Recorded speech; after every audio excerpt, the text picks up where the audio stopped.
Hello, hello, my dear friends, you've reached Elena's bar. The best place on the internet, the very best by far. She'll help improve your fitness, but there's also so much more. 'Cause here are just a few things that this channel has in store. There's barre and there's Pilates and there's belly dancing too. And many styles of yoga, so I'm sure there's one for you. Then watch her practice pianist string from right within her home. She's in such big condition, she'll outrun the metronome. Elena's bar, Elena's bar. They're the best place on the internet, the very best by far. It's not just the piano, but the ukulele too. The guitar and violin are even more that she can do. She does so many different things, it's hard not to lose track. I nearly didn't mention that she posts on her Substack. Elena's bar, Elena's bar. The best place on the internet, the very best by far. Yeah, controversial topics may be brought up for discussion, but try not to provoke her or she'll swear at you in Russian. And sometimes certain topics can make quite a big impression. So remember, you take part at your own risk and your discretion. Yeah, Elena's bar, Elena's bar. The best place on the internet, the very best by far. You might even meet Anita if you're quite a loyal fan. She's got a fixed male cat, but she's so desperate for a man. We've really got it all, then you couldn't ask for more. So sit right back and watch Elena shave a 3 or 4. Elena's bar, Elena's bar. The best place on the internet, the very best by far.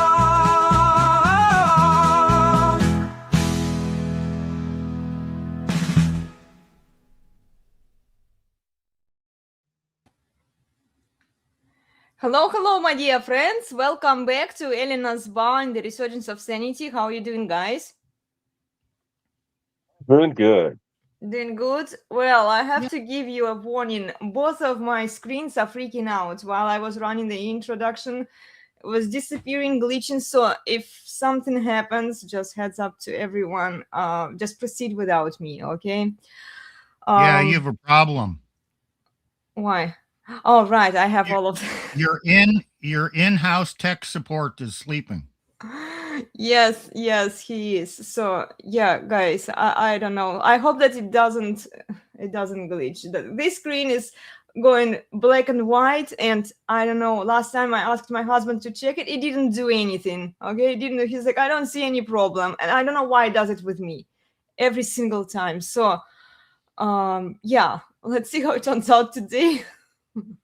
We have a fun topic. We are going to look into my bullshit folder, and we will talk about the laws. I have a few videos for us to look into. One of them is from Richard Cooper.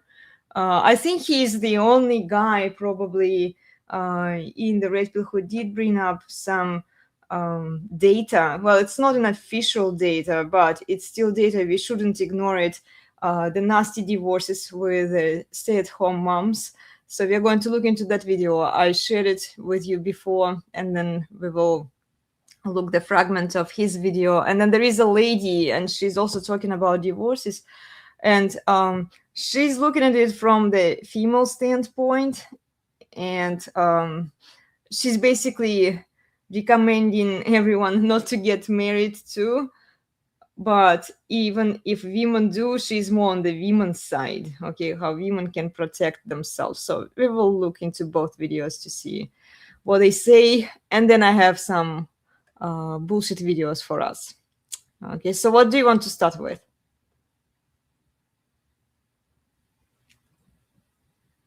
Let's start with Rich Cooper. Rich Cooper, okay. Hold on, now I have to... it closed my... Okay, let's see if I can do it. It's going to be problematic today, guys.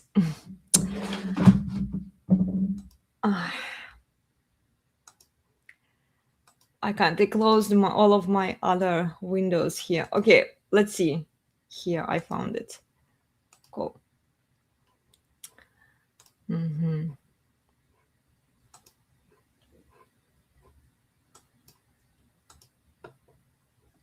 Oh, now I can't see you guys. Can you see the video? No? Hold on. Not on the. We see it down below, but it's not on the screen yet. Can We've you not bring moved it? the Can you studio. bring I'll it on add the it to screen? stage. Add it to This stage one. because I can't see you at all, Okay. guys. Now make it play. It's on stage. Okay. That is going to blow your mind on divorce rates, depending on what your wife is doing, whether she's stay-at-home, a part-timer, or a full-time employee. Let's get right into this. So this data came from a study done on homemakers versus working women across the United States, United Kingdom, France, and Scandinavia. And they all showed very clear and similar patterns. I'll let my editor put it up on the screen so you can see it. But homemakers, the stay-at-home wives, the stay-at-home moms, the thing that the traditional conservatives tend to shoot for, are the highest divorce rates amongst married couples. Damn. 45 to 52% within 10 years of marriage. Women that have part-time jobs or part-time employed, they stay at home a little bit and they go out into the workforce and work, I don't know, I guess maybe 20 to 35 hours a week, 35 to 40%. And the divorce rate for full-time employed women is 25 to 33% after 10 years of marriage. Now, I'm going to tell you why this is happening and provide a little bit of insight and some prescriptions around it to help you navigate this slippery slope a little bit better. I know a lot of you guys are adamant about marriage and you still love the idea. Fine, no problem. I'm not going to fault you. But what I will do is I'll provide you some actionable advice after I tell you why this is happening. So this census data is fascinating and proves a point that I've been making for a long, long time now. The liberal mindset is more of the egalitarian, we're equal, we're all the same. The man goes to work, the woman goes to work, sometimes referred to as a DINK acronym, D-I-N-K, double income, no kids. A lot of the times is a pretty consistent pattern in the Western world. They'll both go out and get degrees, they'll both make some money, they'll meet in their 30s or sometimes a little bit later, get married, and then they'll go into the workforce. Sometimes they have kids, sometimes they don't. But the divorce rates are very low in that instance. In fact, they're about half the divorce rates of having your wife stay at home, which is what most traditional conservatives tend to do or aim to do when they go and get married. Fascinating data on that, isn't it? Why does that happen? Well, the incentive in divorce is to basically distribute the wealth from that union, the matrimony, if you will. They essentially take everything and family law puts it in a pile, the matrimonial home, the assets, the savings, all that sort of stuff, and it splits it down the middle and divides it amongst the man and the woman. Women are hypergamous. We've spoken about this before, which usually means that women marry up and across on the socioeconomic scale. What does that look like? Well, Becky, the hairdresser that made $40,000 a year cutting hair, or maybe still does it part-time in the marriage, tends to marry Steve from accounting, who has a vice president's role or maybe a C-suite role, making well into six figures, doing quite well. So why are full-time employed women less likely to get divorced? I'll tell you why. Because family law isn't in their favor. There is not a lot of incentive for a successful woman that works a professional job, that has a professional career, the kind that went to university, has a degree, might be a doctor, a lawyer, an accountant, may have a business degree, may be an entrepreneur, any number of those things. They start making good money. And what they realize is there's not much in it for them to get divorced, because when you put everything in a pile and you split it down the middle, there's not much really to split. There's not much for them to gain on the exit, if you can put it that way. In some cases, if she's doing better than he is, let's say that she is a licensed professional, like a doctor, for example, and maybe he heads up a marketing team or is, working in some other professional field and makes the same or maybe less money than she does. I would argue that the incentive for her to get divorced is completely eliminated because she would probably have to pay him. That doesn't happen very often. I would say maybe less than 5 or 10% of divorces end up in that situation. It's a very, very small percent. Were you going to say something? No. Ah, no. Okay. I just heard some noise. I can't see you guys, so you tell me if you want to say something. I can only see Rich Cooper. What's interesting though is, do you want to play it all the way through and then talk, or you want? Well, it's only 11 minutes long. Yeah, we can maybe watch it till the end, and then you guys, if you Okay. want to add something, just tell me. Okay, I'll stop it. maybe even less than 5%. And that's again because women tend to marry across and up on the socioeconomic scale. They don't usually marry down. So there's I guess, a strong incentive for her to stay married. There's not much in it for her to untie the knot because she can't take anything that he's created or any wealth that's created in the marriage. If anything, she may find herself in a position where she's paying him, where she pays him alimony, where she pays him child support. An interesting piece of data which I came across when I was writing my first book, The Unplugged Alpha. You want the second edition, by the way, that's pinned below. I'll have my editor put it up on the screen so you know what that looks like when you go to Amazon. Is that when women are forced by family law to pay child support or alimony to the ex, they are far less likely to comply with their obligation to do so. You always hear the notion of the deadbeat dad that doesn't pay his share, or doesn't pay his alimony, or doesn't pay his child support.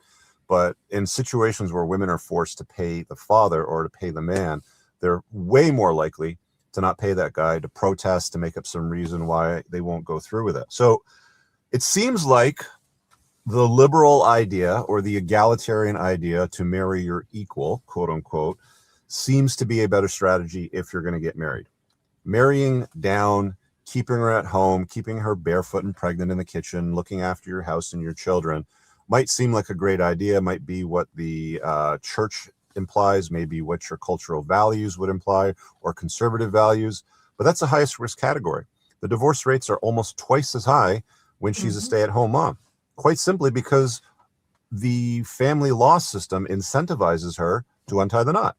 So if she's not happy, if she gets bored of you, if she finds that you're more of a plugged-in beta male and isn't that enthusiastic or excited about being married to you anymore, there is a probability or a strong chance that she could say, you know what, I can have all of his financial resources. I can probably keep the house. I'll get child support because I'll get custody because I've been looking after the children for the most part. So why not untie the knot? I've literally heard women, when I was writing my book, I talked about this when I was in the coffee shop, coaching each other and saying something along the lines of, you know, one woman's complaining to the other woman that's already divorced that, you know, he's a pain in the ass. She's not happy in the marriage.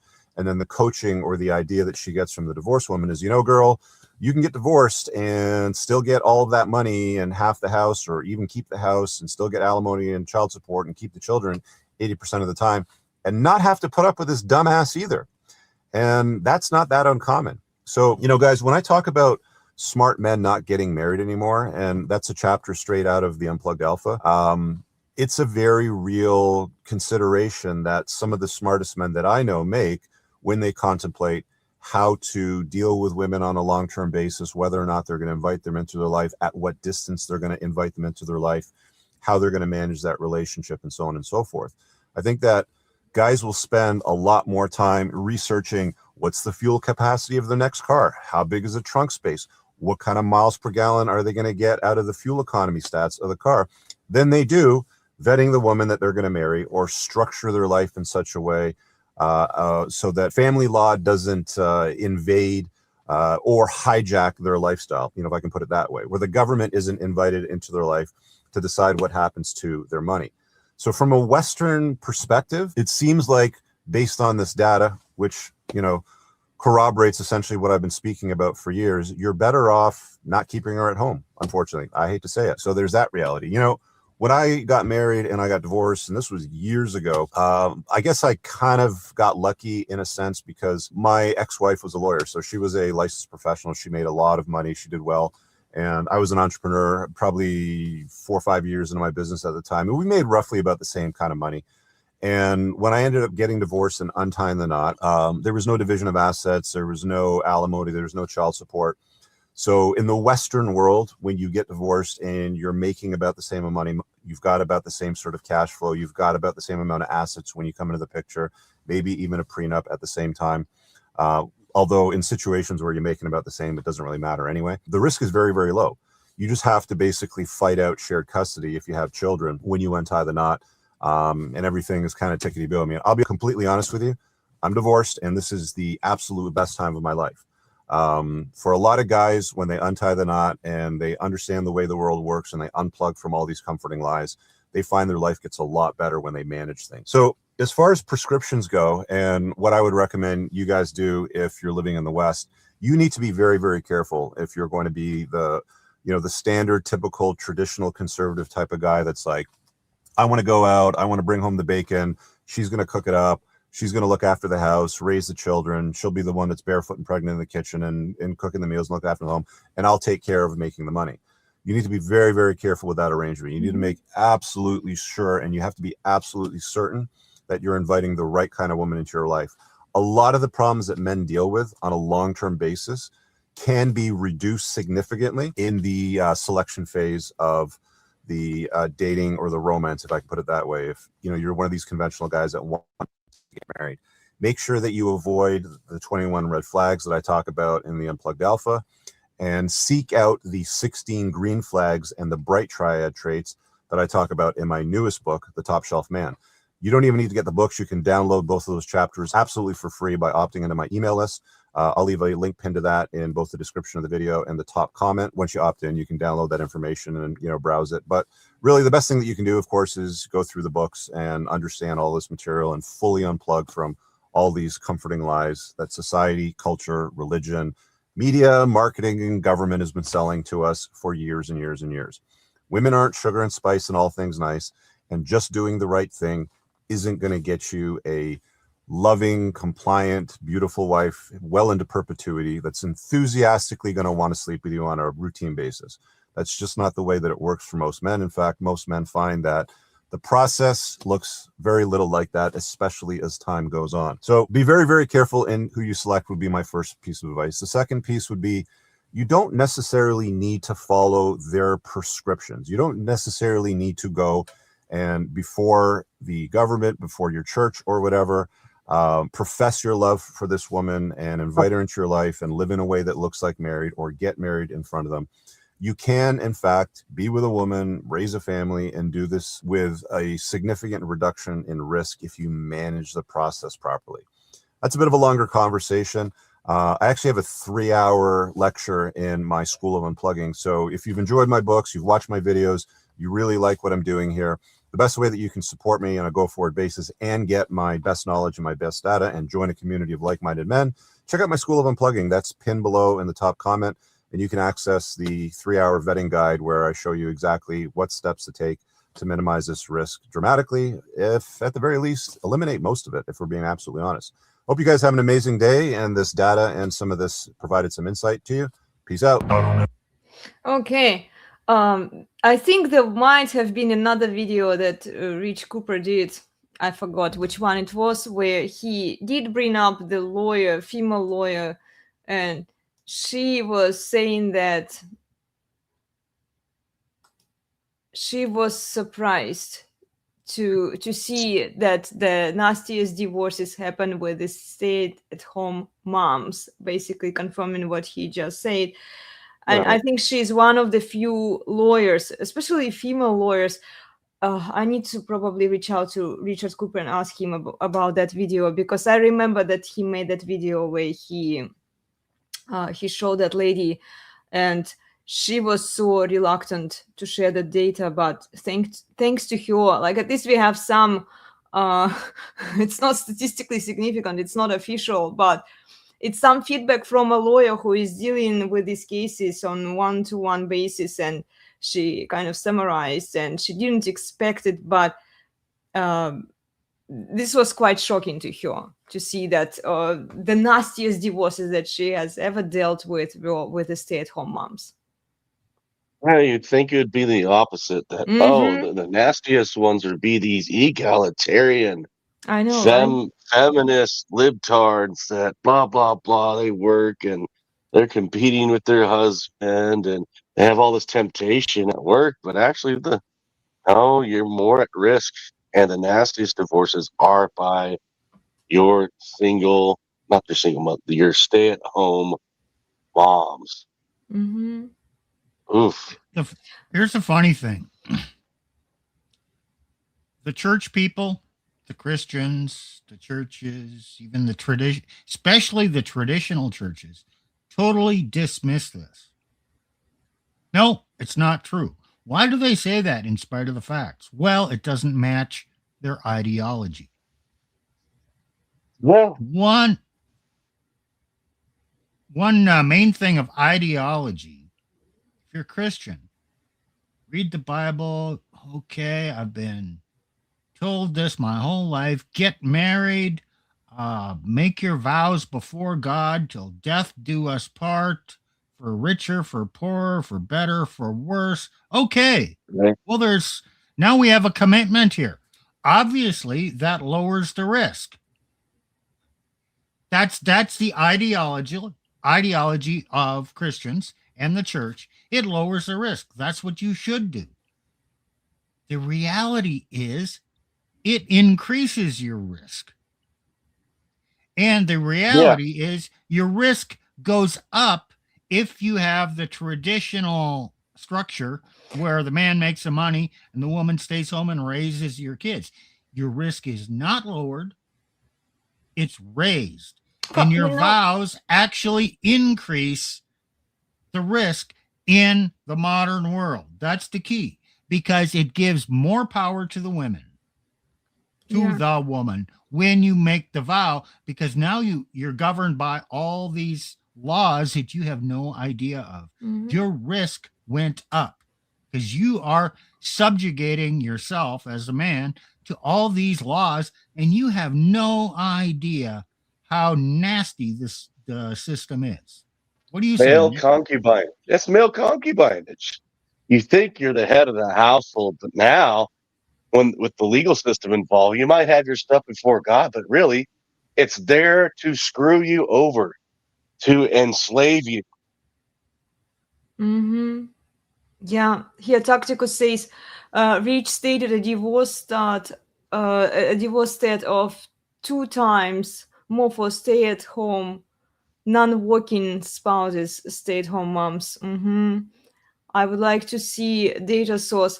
Well, it's going to be hard, Tacticus, because then there will be no official data. They're not going to publish it. It contradicts the popular narrative. And what they are trying to do is, like, they are trying to say, like the traditional conservatives, they're trying to tell men, well, you have this traditional marriage in a gynocentric society, but then they disregard the fact that the laws are designed against men. Everything is against men, right? Like, yeah, wife up and have a traditional marriage that you want with a stay-at-home wife and mother.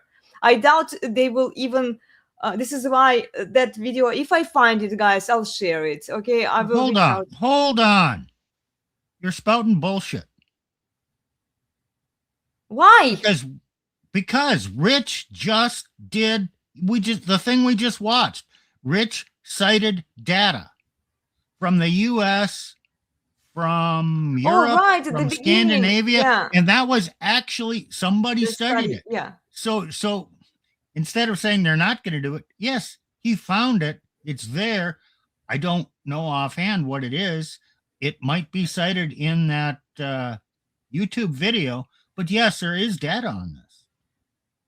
There is some. You're not going to find a lot. I mean, like, you're not going to find the local ones in the US. They probably won't even do it. Well, this covered the US. Likely. Exactly. Oh, did it cover the US? And others. US and others? Okay, European I didn't countries. pay attention. I think US and European countries, I think. Okay, hold on, let me. Well, I can't do this with one screen, guys. Okay, I don't see no. It closed all of my other videos and windows. What was the title of that video? 50%. I'm trying to.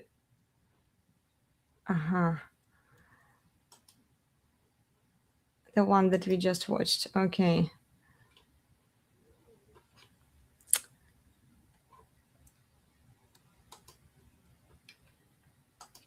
Okay, I just, full-time working wives divorce 50% less. Here is the dark lesson why. This is the title of the video. And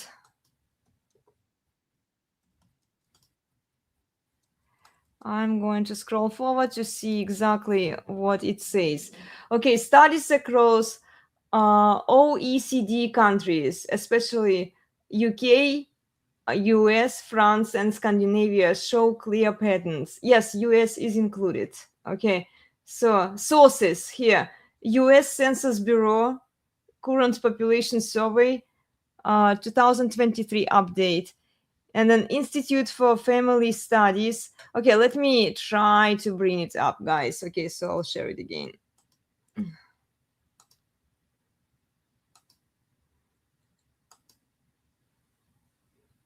Okay, here. So you can take a screenshot of it. Can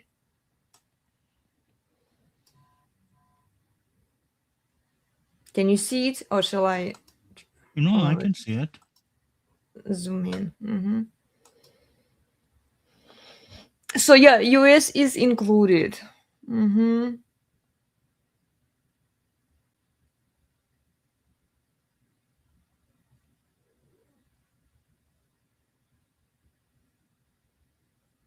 Yeah, and see here, it says the divorce is often initiated by a woman once children grow or income imbalance grows.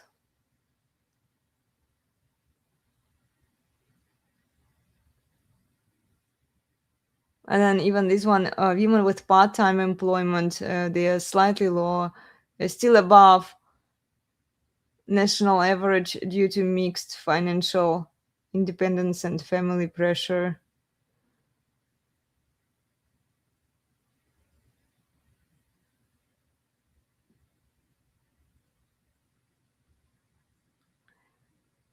Well, basically, if they want to be stay-at-home wives and mothers, they need to give up. They need to change the laws so that the men get automatic custody for the kids. I doubt men would even need alimony and child support. And it's like, okay, fine, she's not working, right? She can't pay that, but the children should stay with the father. If she wants to leave, she's not allowed to take the kids. Okay. So what? If she That's a prescription. Yes. That's what should happen. It's not going to happen. So. But then don't get married.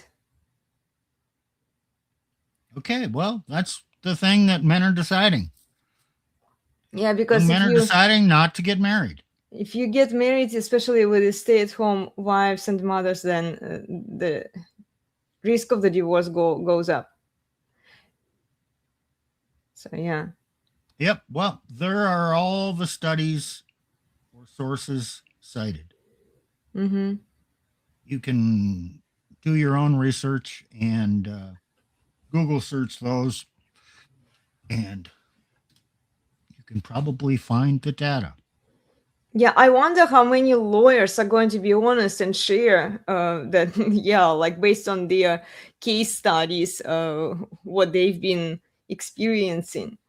Because a lot of people are listening to the lawyers, and then like they are not sharing this information. I've only heard that from one lady. Hold on. When are the lawyers supposed to share this data, and for what purpose? No, they're making money. It's a whole industry. It's a massive industry. Yes. You don't hire lawyers to prevent a divorce. You hire lawyers when you have a divorce, and then the data doesn't make any difference. Yeah, true.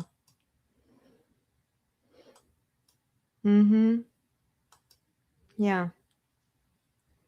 And then you want lawyers to a lot of them to betray their own mafia-like bar association. Well, that lady did. Undermine their own system. No, you embellished that story of the female lawyer. I watched that video. She didn't reluctantly reveal that. No. She had been listening to Rich. She volunteered the information based on some 40 cases, and she just gave Rich the facts. She never said she was shocked about the facts that I remember. Oh, I remember she said she was surprised, She But like, and that's feelings based. I mean, who cares about whether she's surprised or not? Just give me the facts. Just the facts, ma'am. well, yeah, but out of all of these lawyers, I haven't seen anybody, any of these lawyers sharing these facts. They're not paid to share the facts. Was she paid to share the facts? I doubt that. No, she wasn't paid to share the facts, but she was interested. So she gave Rich some data. And it wasn't under oath or anything. It wasn't a rigorous study. It was her anecdotal observations based on the limited number of cases that she had done. What was most contentious? She never did any studies or statistics Oh, on the I know that likelihood she of didn't, divorce, and I think she only even the said so. contentiousness of the divorce. Yeah, she just shared her experience based on what the cases that she was dealing with. But even then, it's pretty good information, especially if you get it from a divorce lawyer who is dealing with these cases. Again, it's information. So what? If it's human nature, both men and women, when information and facts come in that don't match your ideology, your belief system, you dismiss those facts and carry on as if nothing changed. Well, lawyers are usually have authoritative figures. People listen to them. Not if it, no, they don't. They don't listen to lawyers any more than anybody else if it is opposed to their personal ideology. You talk to a trad Christian who is both man and woman are practicing Christians. They're going to get married. They have this ideal. Oh yes, he's going to make the money and I'm going to stay home and raise kids. Now you bring them this information from the most well-respected attorney that this is what happens if you take that path. What are they going to do with that information, Nick? Well, we're just so special. They are going to ignore the It won't information happen to us. because it doesn't match their fantasy, the way they're going to construct their lives, because they're different. Yeah, we got the magic fairy dust, the magic Jesus juice, that's going to alter all reality. I still think that just because most people are not going to pay attention to what they are saying, it's still good information and it needs to be shared with people from authoritative figures that people are likely to listen to when they have some problems, or when they are thinking Absolutely. about I things. agree. You need to put the truth out there. But just because I'm promoting putting the truth out there does not mean I'm under any delusions that people are going to use those facts and that truth to modify their behavior. Steve, don't you know? They're so in love, and Jesus is, of course, I believe, Jesus is the Son of God and all that, but, they believe that Jesus is automatically going to, protect their marriage no matter what, and that their love is so different than anybody else's. Hey, Nick, did you believe that when you got married? Oh, a bit. Maybe not that extreme, but a bit, yeah. Yeah, and so did I. So, okay, fine. Yes, I know it's bad out there, but, we're practicing I'm Christians. special. And I've listened to the church and they say, practicing Christians, oh, your risk of divorce is so much lower. No, it really isn't. And guess what? A stay-at-home Christian mother has the same underlying female nature as a stay-at-home non-Christian mother. Imagine that.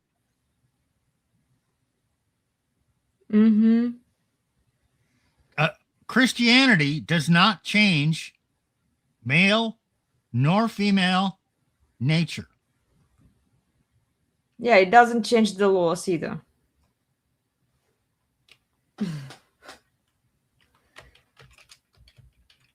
No, not yet. It did change laws for good in some cases. Mm-hmm.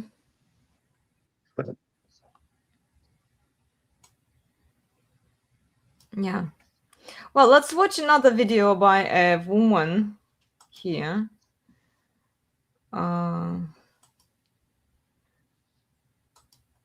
Okay, hold on. Let me move my stuff here so I can edit. Sorry, guys. It's taking... Okay. I don't think she's a lawyer. I'm not actually sure. Yeah, she's been just doing some research and digging into the family law.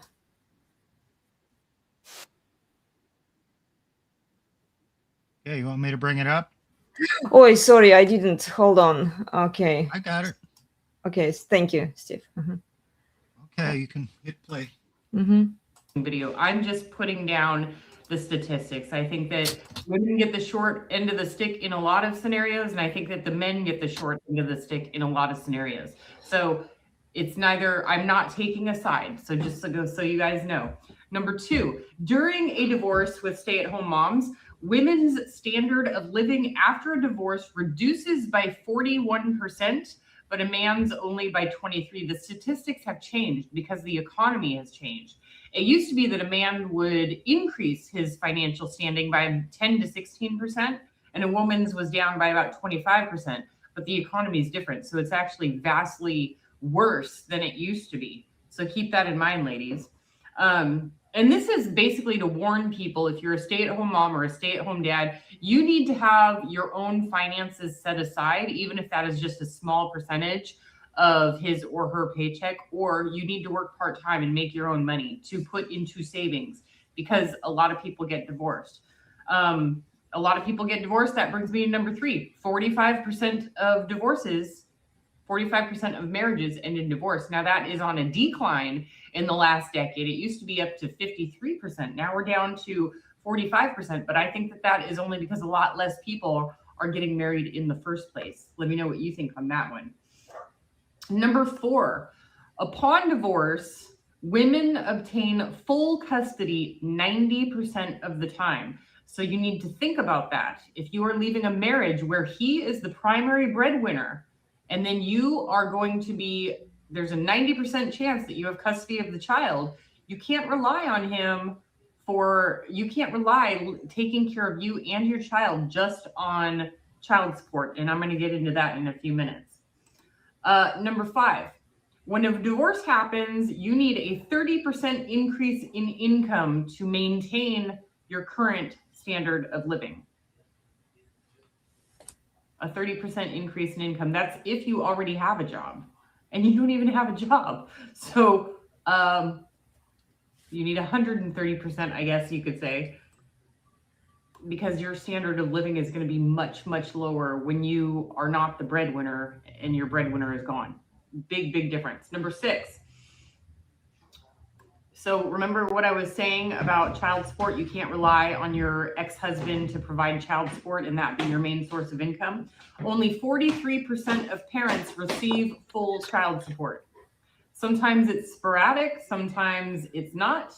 It is, and despite this being illegal, it is actually illegal to quit a job in order to avoid child support. It is illegal to go across state lines in order to avoid child support. But I've seen it done. I've seen it done twice by two different people.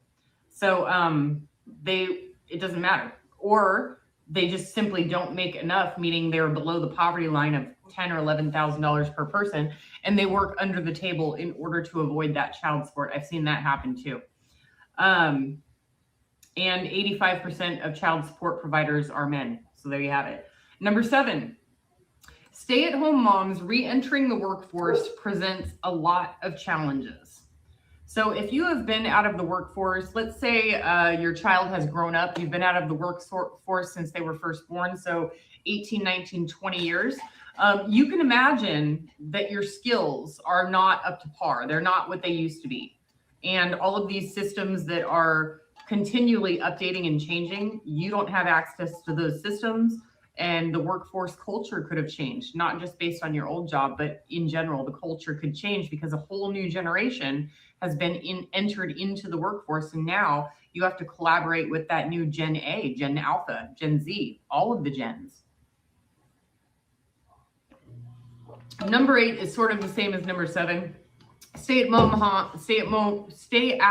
moms have stagnated skills relevant to the working economy, leading to less financially beneficial jobs.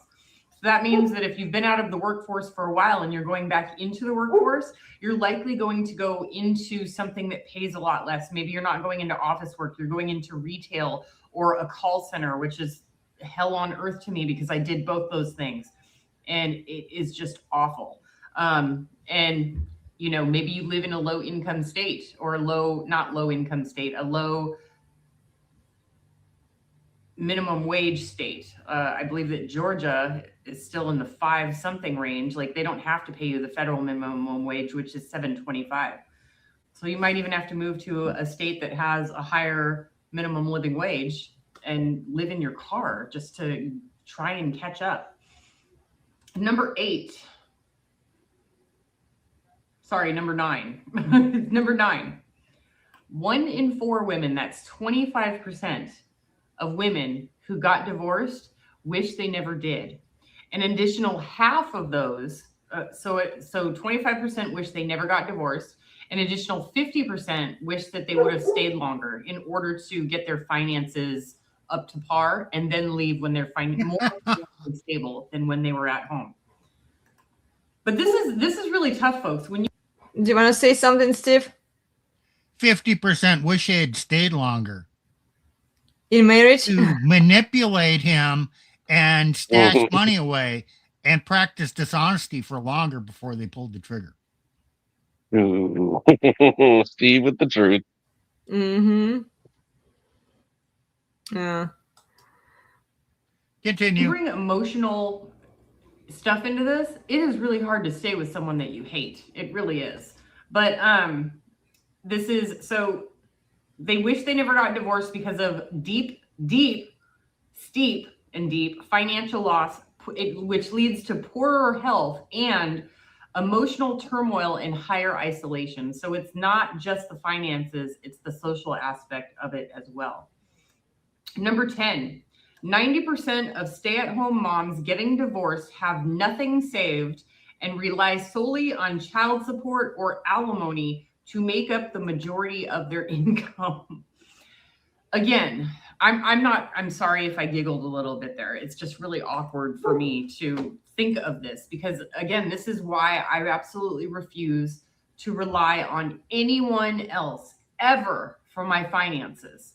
I know that when you get married, you think this is the one. He's so amazing. She's so amazing. I love her so much. No, we agreed to this. He would never do that to me.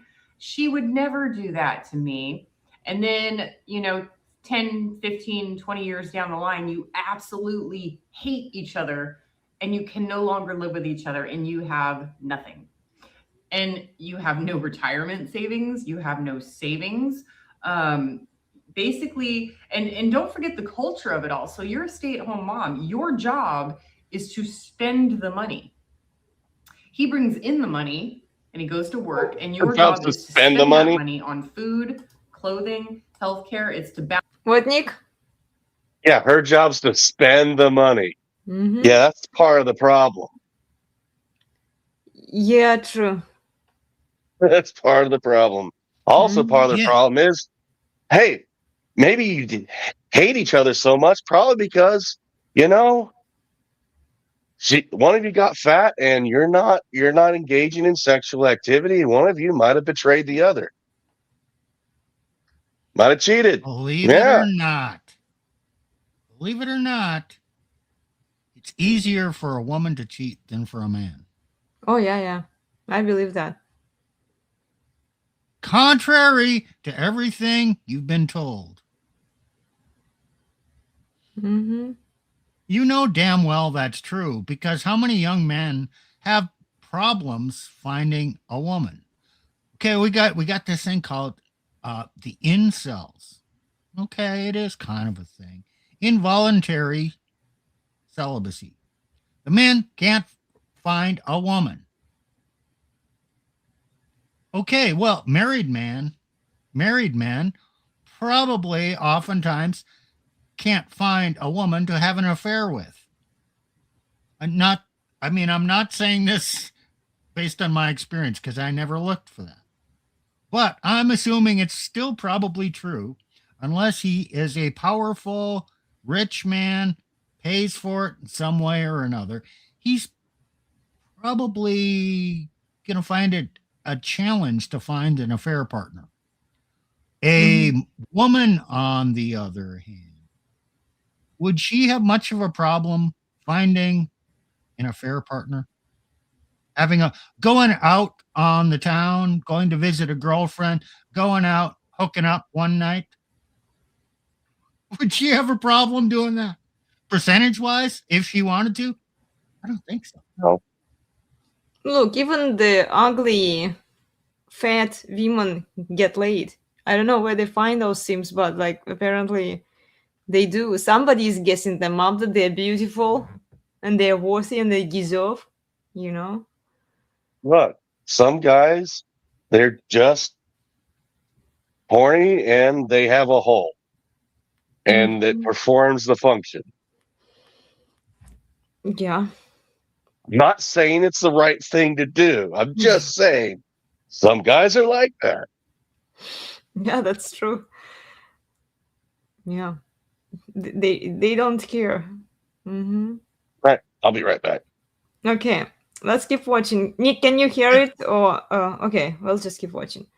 Balance the budget, balance the book. So you're used to spending money. You're not used to or accustomed to saving money or making money. That's his job. Your job is to spend it. So once you do get money in, you finally get money in and it's your own money. So you're just going to go out and spend it as quick as you can because you're not accustomed to being in charge of saving the money. You're accustomed to being the spender. So that is something to keep into consideration here too.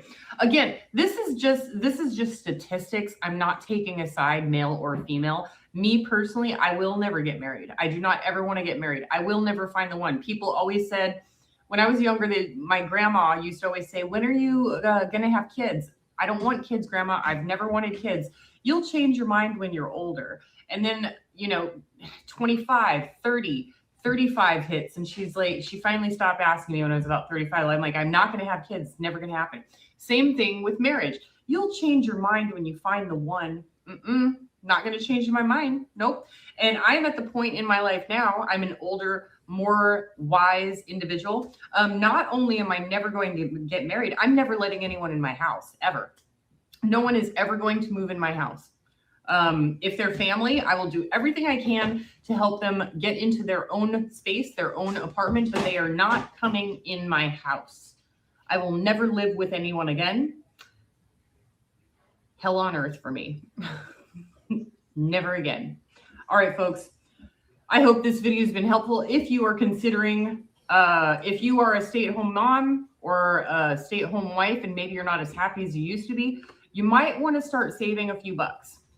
And this is not to say, oh, I'm going to get divorced. You have to look out for yourself. You have to.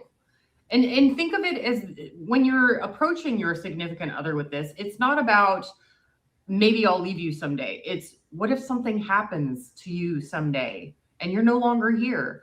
I need the financial support to be able to take care of myself and the children. Think of it, approach it like that. Approach it like that. But you need to have savings set aside if you are a stay-at-home mom or a stay-at-home wife. I'm telling you, the statistics don't lie. Your chances are not good. Do what you can with what you've got. Prepper Princess out. Look how adorable you two are. Okay, then shows your animals. I wonder if she's got a box of wine in her fridge. Too. Well, this is kind of what Tacticus was hinting at. Man, Why, I am glad she is so adamant about never getting married, never having kids, yeah. never living with anybody. Man, she is saving a hell on earth from a lot of potential men. Well, she kind of, and look, to some degree, I have to give credit to these women who, at least, like, they are honest, they realize what they are doing, and you know what? Because our society is designed already where women are in the workforce, where women don't need men to survive, right? They are actually saving men by not getting married and then divorce raping them, because it's okay. At least they are honest, they are relying on themselves. Fine, okay. It's better than these pretentious traditional conservative threat wives who say we want to be a stay-at-home wife and mother, and by the way, we still want the automatic custody, alimony, and child support. We are not giving this up. Right. Well, she Chop, was chop, kind chop. of Provide. she was assuming all that. Mhm. Everything she said was from the female standpoint. Mhm. Ladies, protect yourself. Oh yeah. Yeah, this is why I said. I mean, that she she's was looking so from the damn female. biased. Mhm. Okay, Rich is Funnel biased some too. money. Funnel some not money for as yourself biased. that you didn't make. Give yourself money that you didn't make. Yes. Well, Basically. start saving, you know, the money while you're still married. There was a female lawyer. Okay, let's look into my Instagram. We are approaching this time, guys. So let me just find it again, because all of my pages have disappeared. I don't know what happened there. I'll just do it Okay. again. Okay, so just 1 second. There was a female lawyer who actually said that if your wife starts setting aside the money, this is the red flag. She's planning on divorcing you, and she's a divorce I lawyer. didn't catch it. I didn't catch it. No. It was a different video that I've watched. No. I didn't catch it for myself. Okay, yeah, that your wife did it. Yeah, She will plan she will start financially planning. Yeah. Months in advance. Okay, I think it's this one, guys. We have a lot of bullshit folder here. It's replenishing every single day. You have a little obsession with female bullshit, huh? Well, I mean, it's just there, you know, and I just put it into, and I already started like not watching videos. If I see something that pops up, I just put it there, you know, and then we can look through it. Okay. I don't spend too much time on it anymore, you know. I'm not actually watching the entire videos. I know like who the crazy, I know who the crazy people are, you know. You started listening to us and your husband. Hey, maybe you should spend all your time obsessing about something that you can't change. Well, I kind of did, and I'm trying to reduce the time I spend on this BS, but I recognize it already for what it is, and I just put it in the folder, and then I don't even bother watching it. I have bias towards some people, you know. If I see some people popping up, like, okay, this must be bullshit. Okay, it goes into my I think Elena is an FFEE. What is it? FFE? She must have some hunting or huntress genes in her, because it's a forensic female entrails examiner. Entrance examiner? Entrails. I Because, love okay, it, Steve. A hunter goes out and says, "Oh, see that one? Yeah, that one's from a bear. Let's pick it apart. Let's see what he was eating. Oh, berries. Oh, yes. Oh, here's some bones in here." So it's signs, and then you draw conclusions from what is the bits in the bullshit. Oh gosh. No, I actually stopped doing this dissecting scrupulous analysis of them. If I see now, if I just see her, you know. Eventually they do build up the reputation with me, so at some point I just stop caring what they say. I just put them in the bullshit folder. Ladies, you do it long enough with me, you will end up in my bullshit folder, I swear. Like, I'll give you, okay, 2 passes maybe, you know, like I'll watch a couple of your videos, I'll scroll through your history. This is how I do it. I'm just telling you, you know.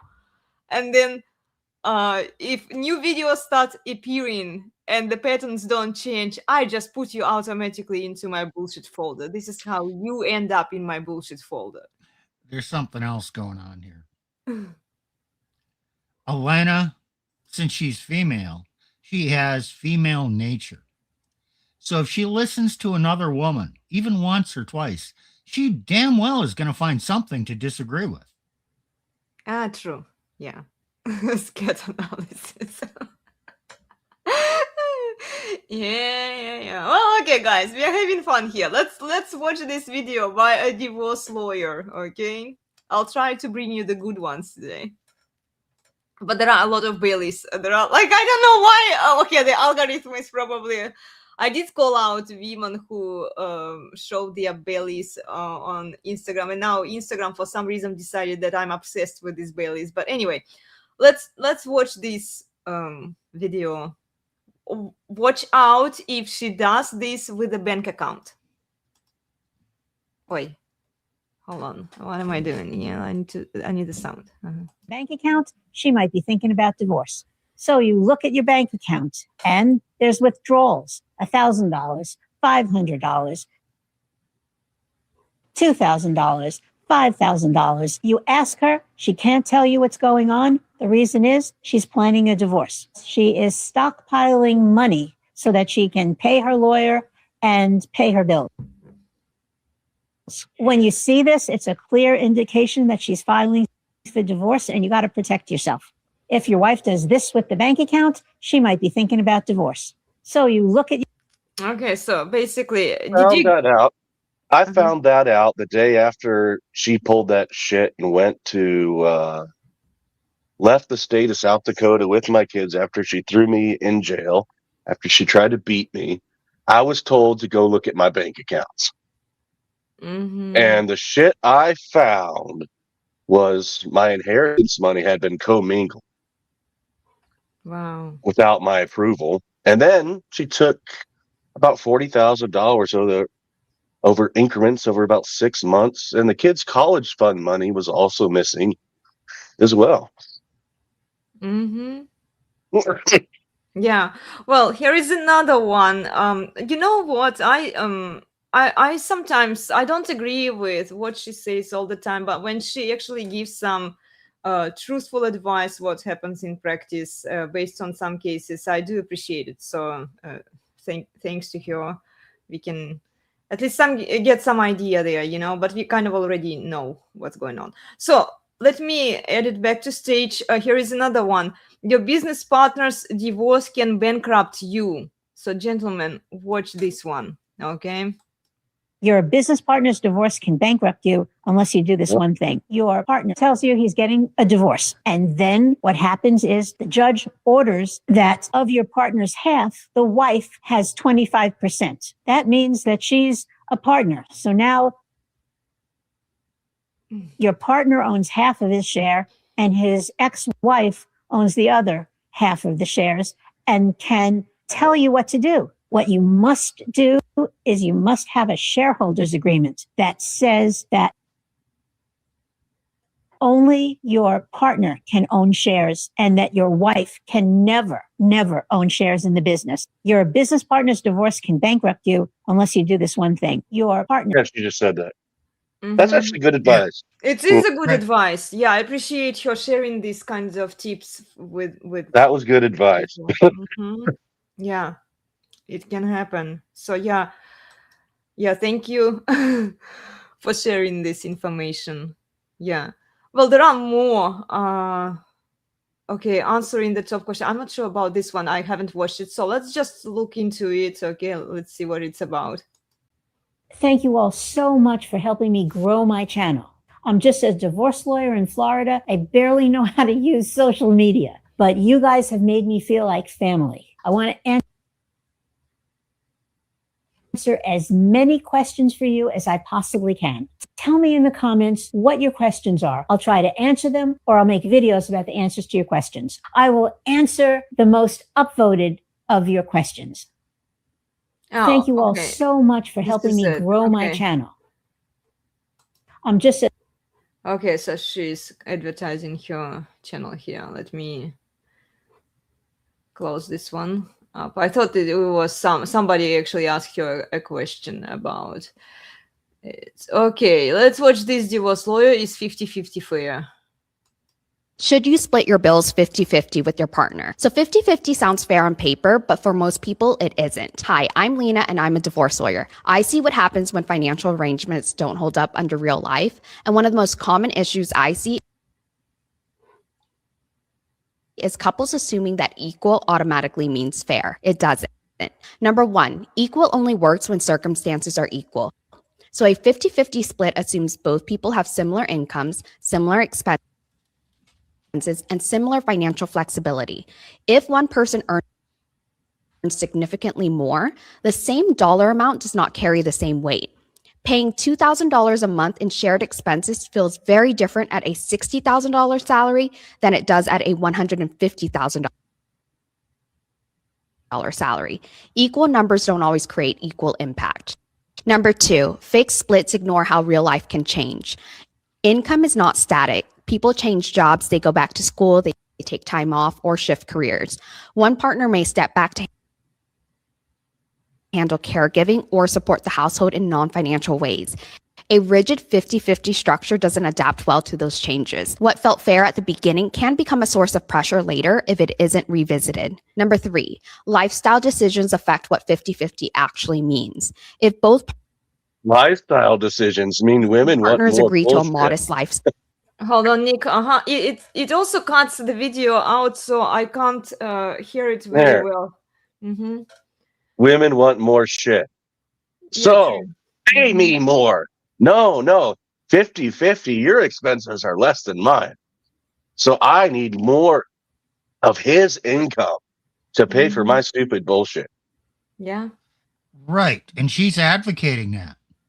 Mhm. Because if he makes more money, maybe they need to split the expenses 60-40. Because that would be fair. But I wonder, is this divorce lawyer, when it comes to division of assets and divorce, still going to advocate for 50-50? I'm sure she will. I would Well, not want to be married to this woman. yeah, She's me neither. very biased. So is Very that last, the cat lady. Damn, keep me away from her. Steve, I don't think you'll succeed in finding unbiased woman. Do you seriously think no, that I a don't. woman I'm not can be looking for unbiased? unbiased woman. I'm just looking for a non-nasty woman. Oh, okay. Yeah. Well, yeah. Yeah, I agree. Yeah, both of them are kind of okay. splitting costs evenly may work. But if one partner consistently prefers more expensive housing, travel, or daily spending, the split becomes uneven in practice. The person with lower income ends up stretching to keep up while the other maintains comfort. That's not a math problem, it's a lifestyle mismatch. Number four, not all contributions are financial. Money is one form of contribution, but it's not the only one. Time, caregiving, household management, and careers. Mm-hmm. More money for the bitches. Yeah. And then if you can't do the money, then you must do the house chores for her and provide her with all of that emotional support. But even if you can do the money, so many women are playing their husbands. Yeah, what? Right. That emotional support. That's emotional labor. Mm-hmm. And that has value. You know what?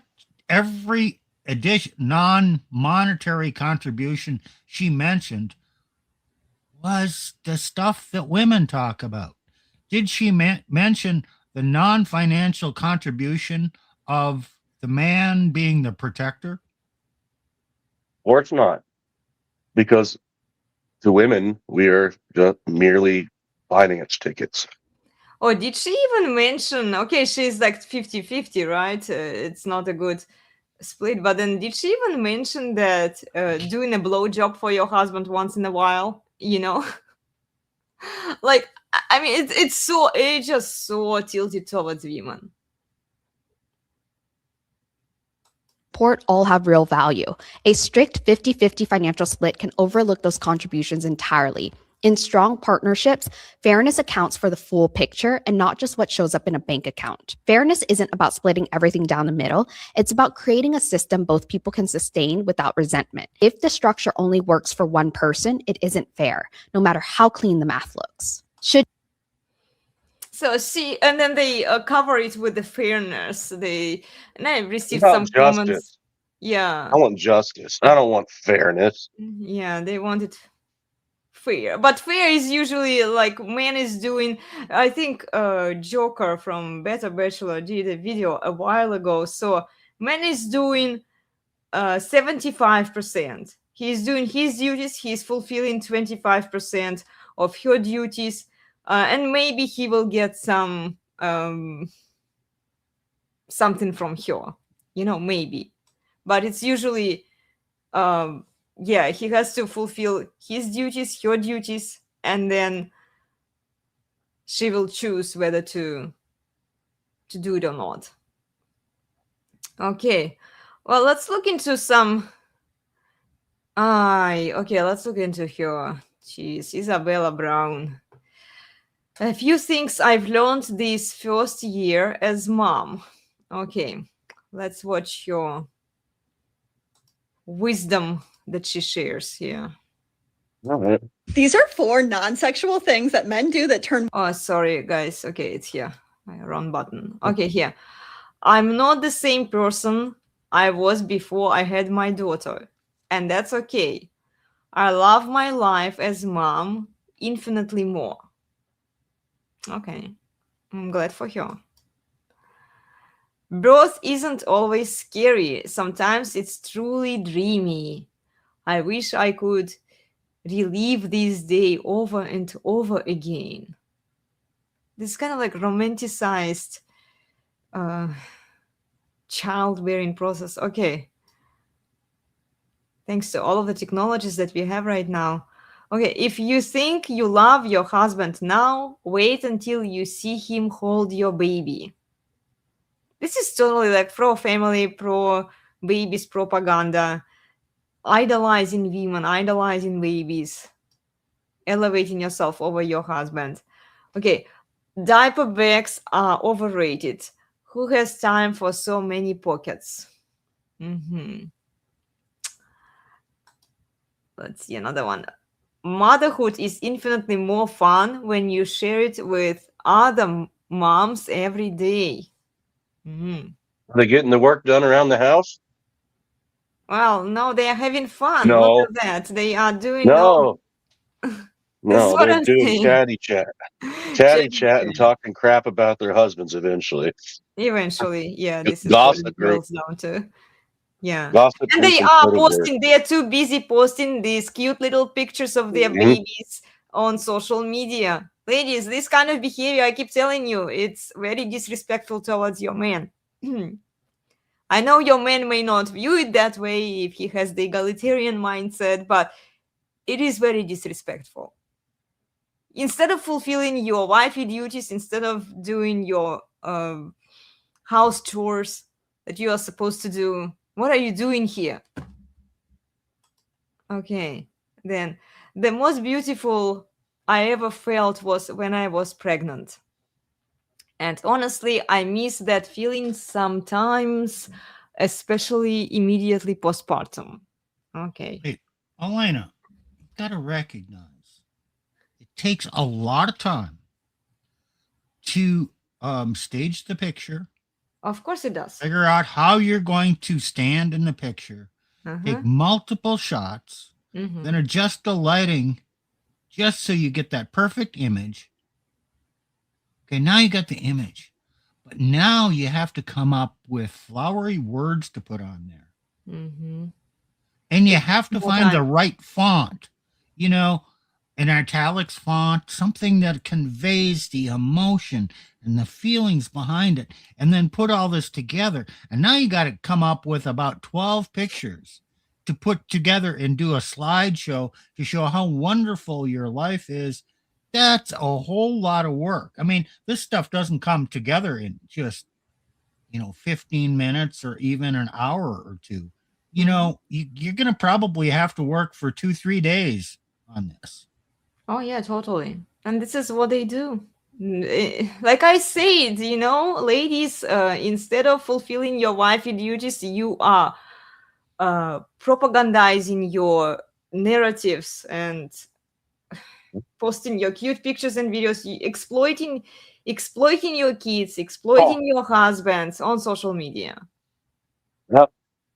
How do I know? Because I was never on the pictures that got sent out. But Mhm. somehow, Well, I mentioned that you're such a great person. Oh, well, crap.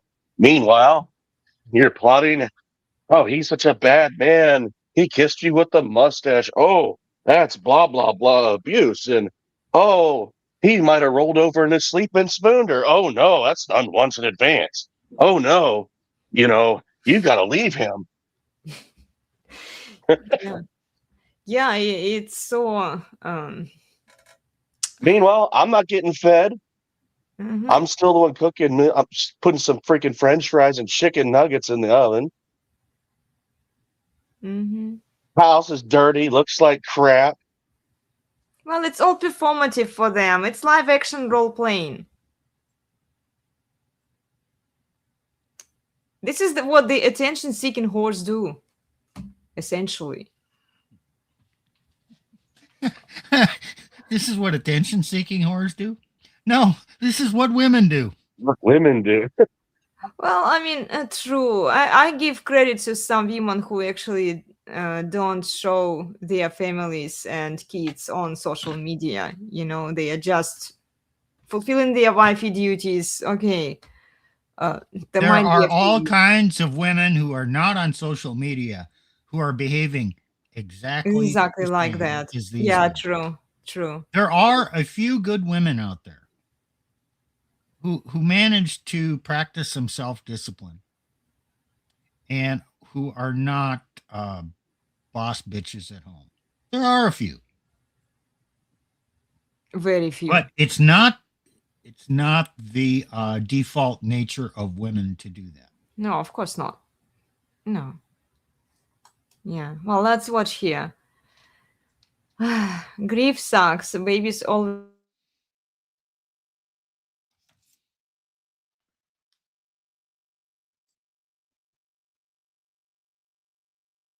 I lost my sound, guys. Sorry.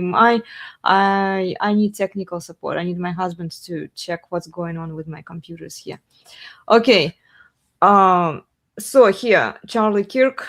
Okay, and then grief sucks. Oh, babies always help get you out of bed. And see, it's like all about me.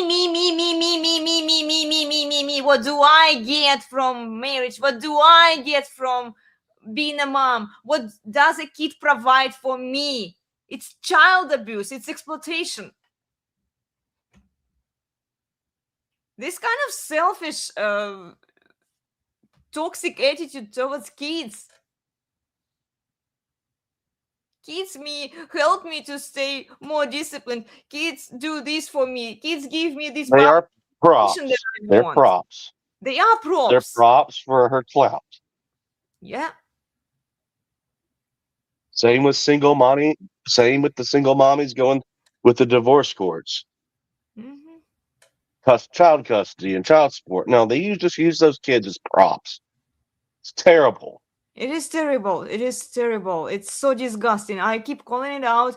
And then you know what they call me? Well, you're just a misogynist. You're just an evil person. How dare you to tell these things as a fitness instructor? So they just like they start calling me all kinds of names for calling out this kind of behavior. And look at the framing here. Like she shows her butt, right? Like it's just like, what the fuck are you selling here? She's a woman. There's a thing where it should be about, but here's me right in the middle of it. Right in the middle with my 2 butt cheeks perfectly framed. Ay, ay, ay. Ladies, shame on you. Go home. Go home. go Take home. care of your kids. Nobody needs to see your kids publicly. The only people who venerate and applaud to you are the same attention-seeking whores who are doing the fucking same thing. And just because most women do it doesn't mean it's a good behavior to do. So here she says, sleep deprivation won't kill you, but it's hard, really hard. Cry harder.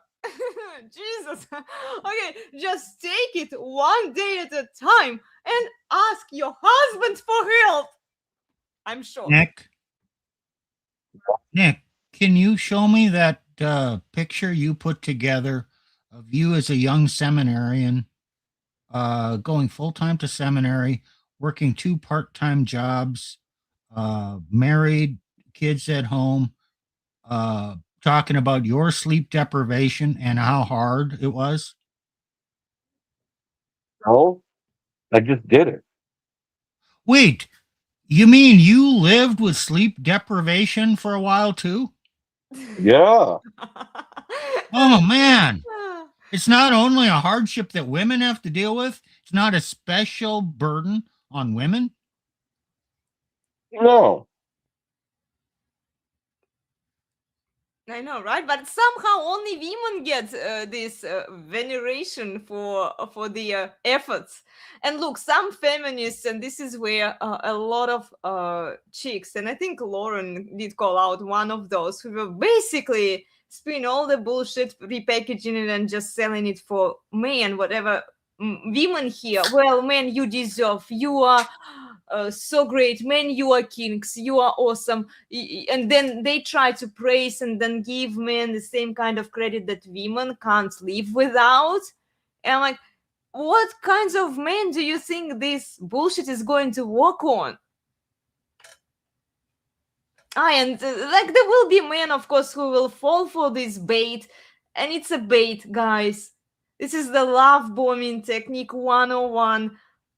She's just overly giving you this credit and praising you to the sky, and just so that you stay on the plantation and serve her better and do what she wants you to do. And oh my gosh, I've seen so many women on social media do it. And then like, okay, here, and then, well, okay, if you are tired and if you are exhausted, then ask your husband for help. Who is going to help your husband when he's tired, when Nick, he's sleep deprived? Did your ex-wife help you when you were sleep deprived? No, Yeah. not Could at all. she have taken on a part-time job? Yeah, and she did for a bit. But Well, for a bit. What changed that? I don't know. I worked more. I got another job. Oh yeah, and then it was hard for her, so she stopped doing it. Shocker. Like, I'm shocked here, guys. Yeah, well, let's watch the next one. What other wisdom does Isabella have to share with us? Oh, cute Christmas picture. Look at that. It's your responsibility to bring magic to your baby's childhood. And it's so fun. Oh man, you know what the most impressive part of this picture is? What? She and her husband are wearing matching pajamas. Wow. Wonder who thought about that.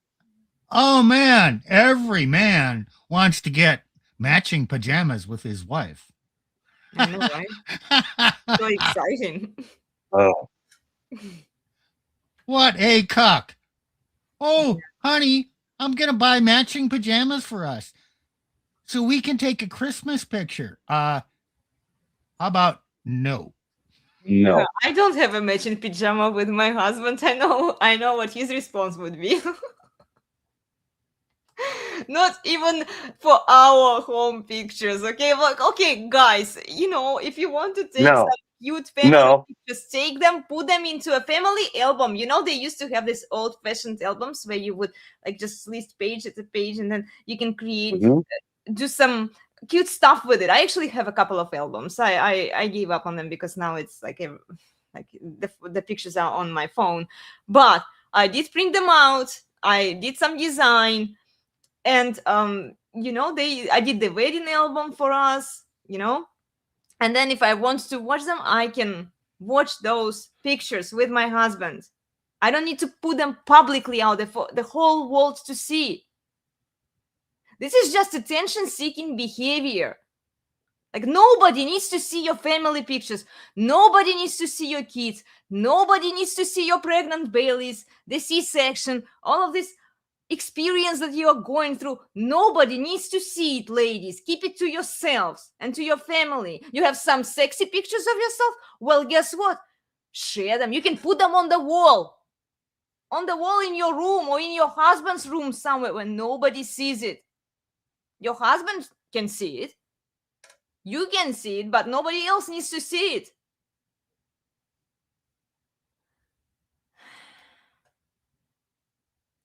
Yeah.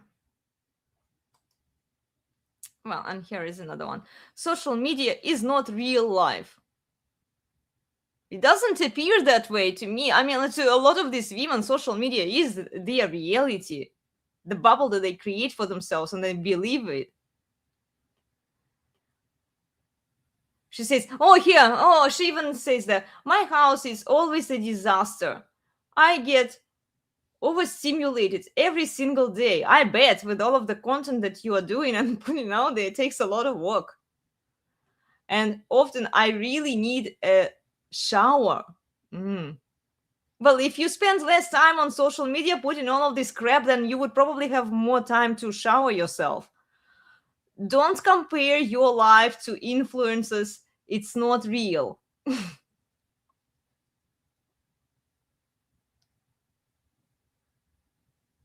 What do you think about this? Yeah, obviously true. And then here, embrace public naps and ditching the routine. Especially when it means you get to leave the house. So she wants to be in a public place with your child. And look, the problem is that a lot of this, I'm not against kids in public places, but kids need to learn how to behave. You discipline them first, then you take them out to public. My parents didn't start taking us to public until we learned how to behave ourselves. What happens a lot with younger people, especially now, that they want to take their kids right away. Like, they pop up kids and then, okay, let's go and celebrate, and everyone will praise us, and look, oh, we have the babies. And then the babies cry, the babies make all kinds of noise, and then, of course, antenatals will dunk on me and say, well, how can you be such an evil person for not wanting to see babies in public places? Well, because public places are not for babies. Your kids need to grow first. Yes, it requires you to stay home and educate them. It requires you to raise your kids, not offload the kids onto society and, expect people to, give you praise and celebrate it when kids are crying and disrupting the conversations.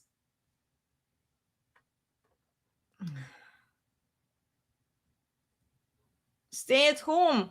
If you are promoting this kind of lifestyle, then stay at home, raise your kids. They don't need to be in a public place.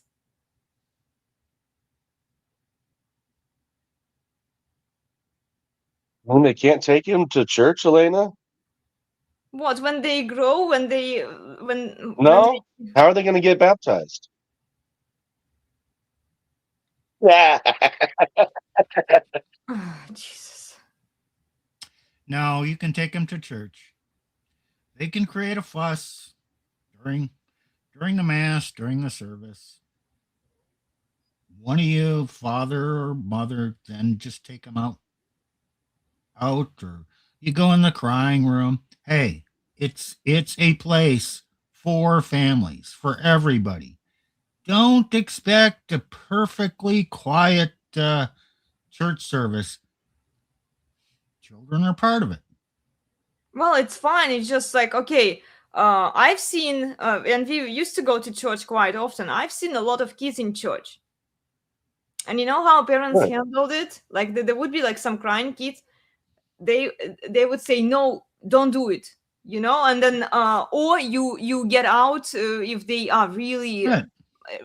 Yeah. loud. You handle it. You discipline them so that like maybe nobody needs to see it, you know, because it's the sermon is going on, right? Like they are singing, or Take him outside. take them Grab a switch outside. from the tree.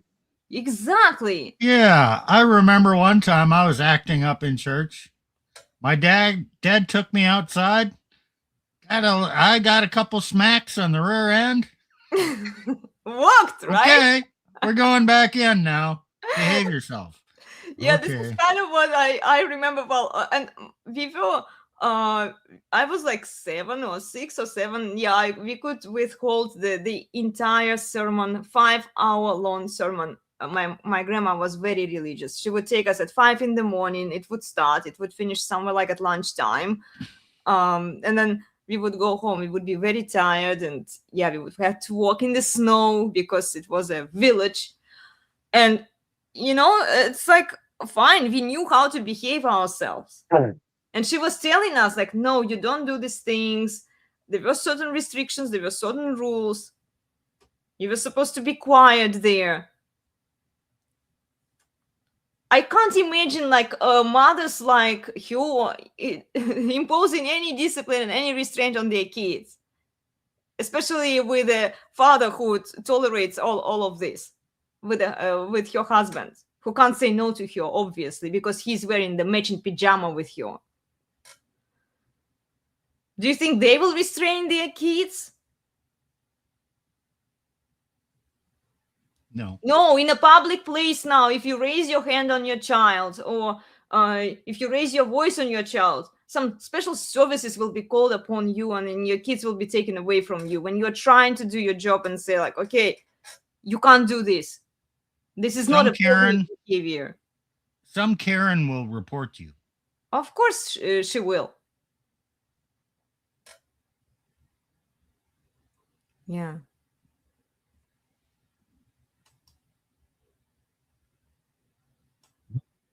What else you got? Okay, adventure doesn't stop with a new baby. So here's my daughter napping at a castle in Scotland with her grandmother. Okay.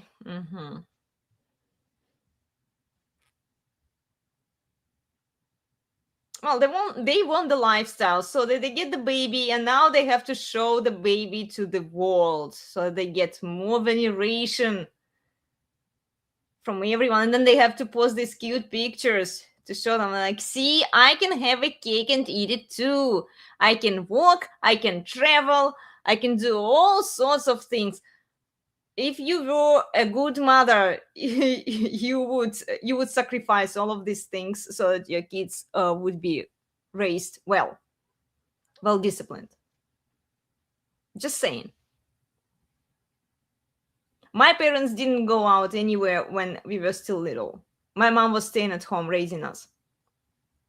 She was taking us to the classes. She was driving us around. Yes, eventually, as we grew up, we could do it by ourselves. But like, you are promoting the stay-at-home lifestyle. This is not it, ladies. You don't get to do all of these fun things.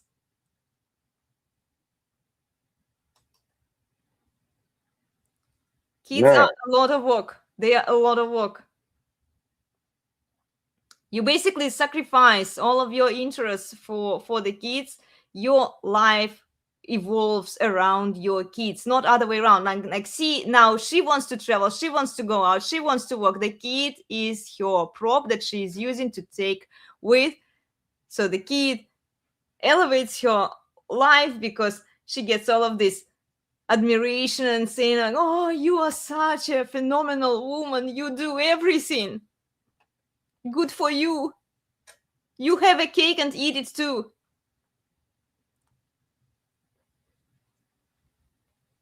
This is very selfish. What these women are doing, she's not the only woman doing this. I've seen a lot of them.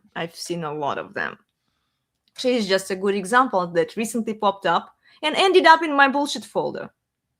Okay. Okay, so here, I'll take time to feel confident in my it will take time to feel confident in your appearance again. So she gives some encouragement to the women. Yeah, some days I feel awesome and some days I feel like a beached whale, but learning to love the squishy tummy that gave me my daughter. Too much information. Yeah, it's too much. Like, why do we need to know this? Go hit the gym, like, like, watch your diet and like get yourself in shape if you are not satisfied with how you look after giving birth, especially. Get back in shape, and like nobody needs to see. Do the hard work. Do the hard work. It's like I don't need to see all of this drama. Okay, and here, your career doesn't have to stop. Oh, didn't I say that? Have a cake and eat it too. Your career doesn't have to stop once you have a baby, but choose your career wisely. Well, of course, now you can be a social influencer where the money just floods your way.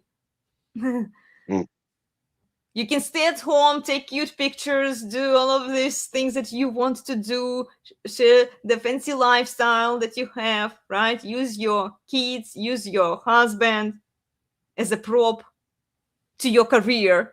Of course, it doesn't have to end. Spending time with your kids is infinitely more important than in a cubicle. And then, like, the time that she spends with your kid, it's all performative. Like, okay, I spend time with my kid. Now look at me. We go for a walk. Oh, I take my kid to work.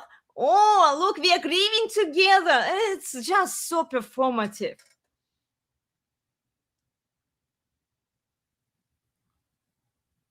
Yeah. Go ahead, Nick. You can have your cake and eat it too. I mean, that's just what she's displaying over and over again at the expense of actually her kids. Yeah, her kids and her husband.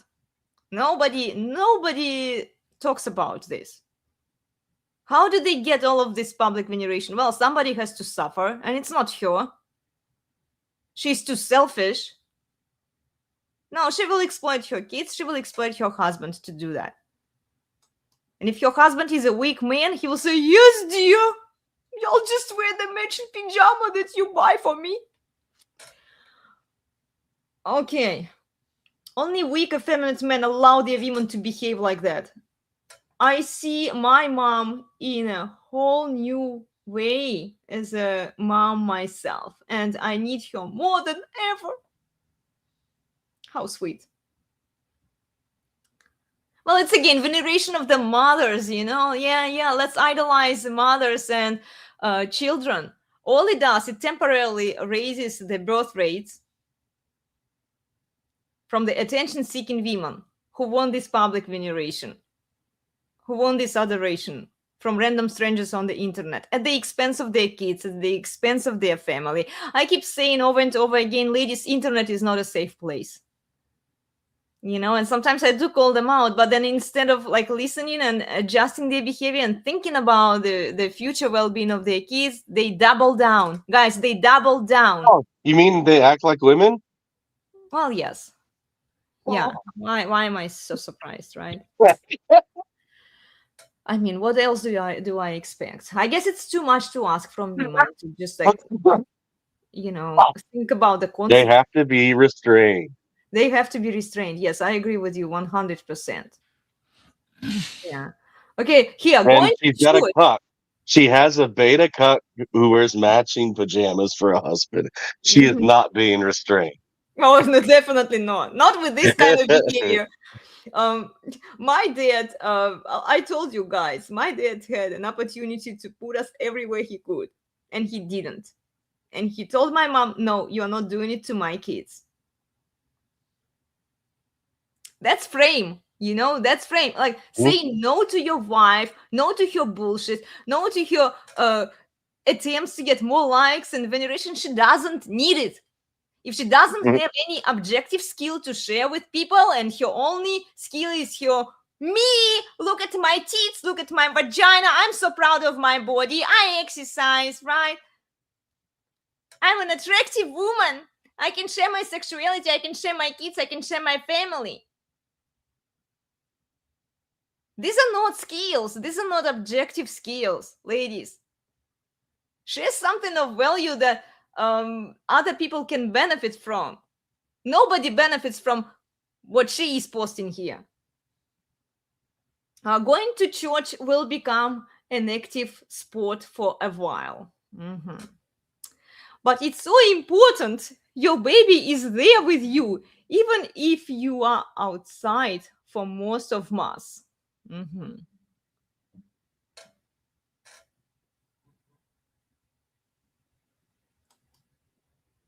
Okay.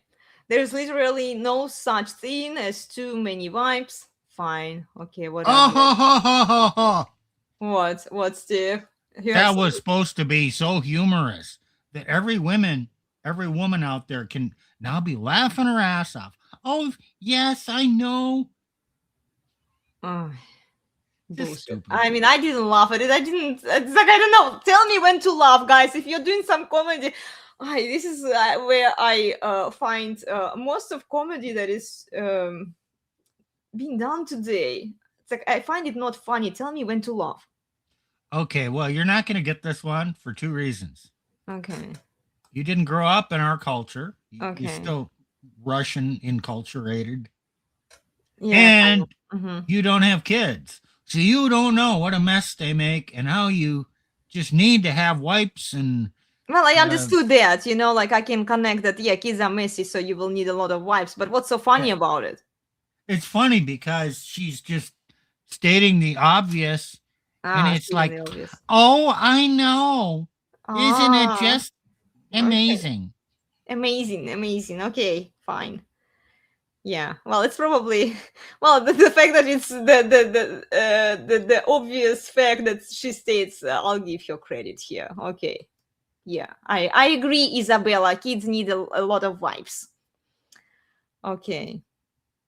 And then here, what Charlie Kirk said: "Get married and have kids. You won't regret it." Okay. Nick, what do you think about this one?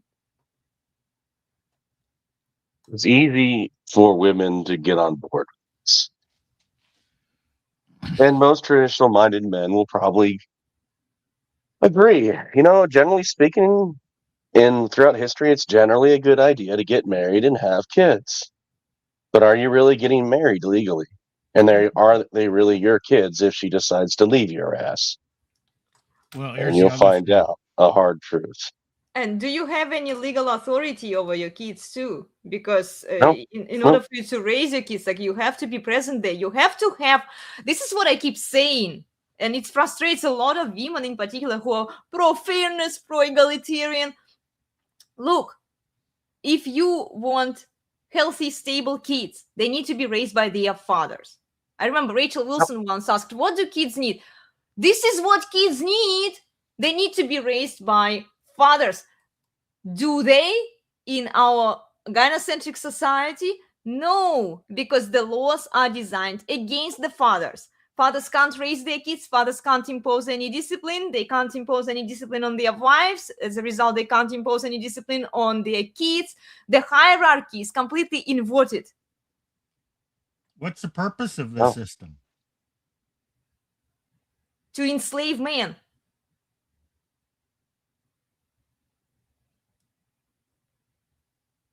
Yeah, that's one aspect.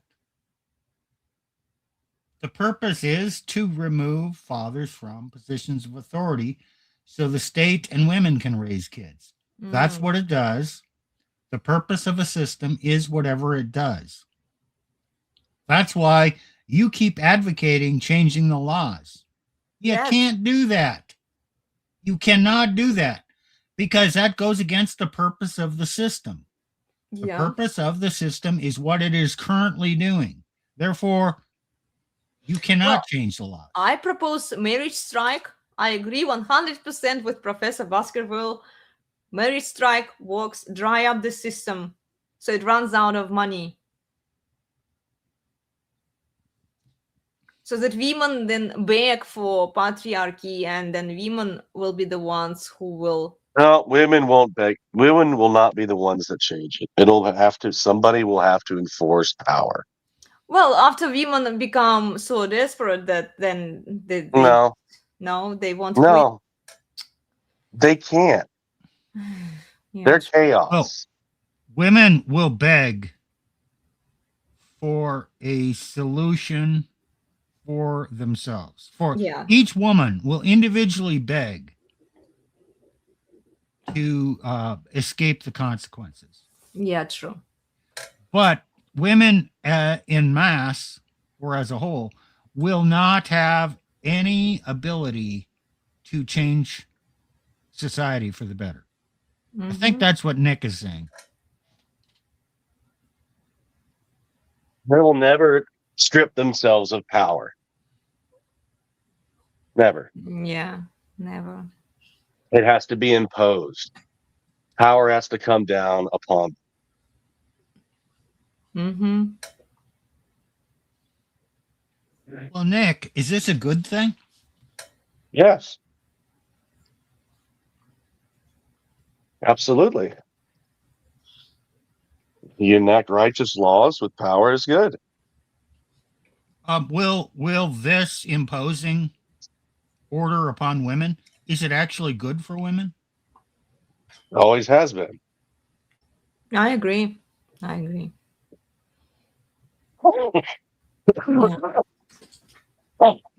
Yeah. Women need it. Women need to be restrained. Even the good ones. I don't care, ladies, what you say. I don't care how much you say you love your husband and you respect your husband. If you behave like, okay, let me bring up this one back. If you behave like any of these women, well, he's a male lawyer, but still, like, you get my point, right? So here I'm scrolling down so you can watch the women. If you behave like any of these women, okay,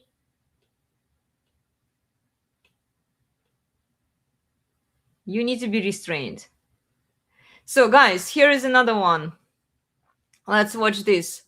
This is just gross, okay? Watch here.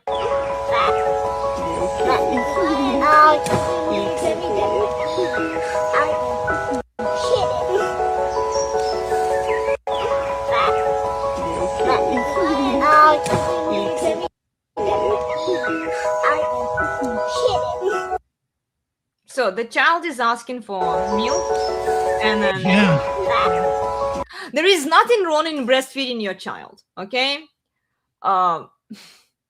Why to put it on social media? Why do you even have to take videos of it? I don't know. Well, some people maybe for the archive, whatever, but again, What like the hell? Why do you need that in the archive? Steve, So when I don't know. when your I'm just- son is 12 years old, you bring over all his friends. Hey, you want to see a picture of John when he was sucking my breast? Well, I don't know, but you won't stop them from doing it. You know, you won't stop them from taking pictures, but at least they keep it. Order has to be yourselves. imposed. Keep it to yourselves.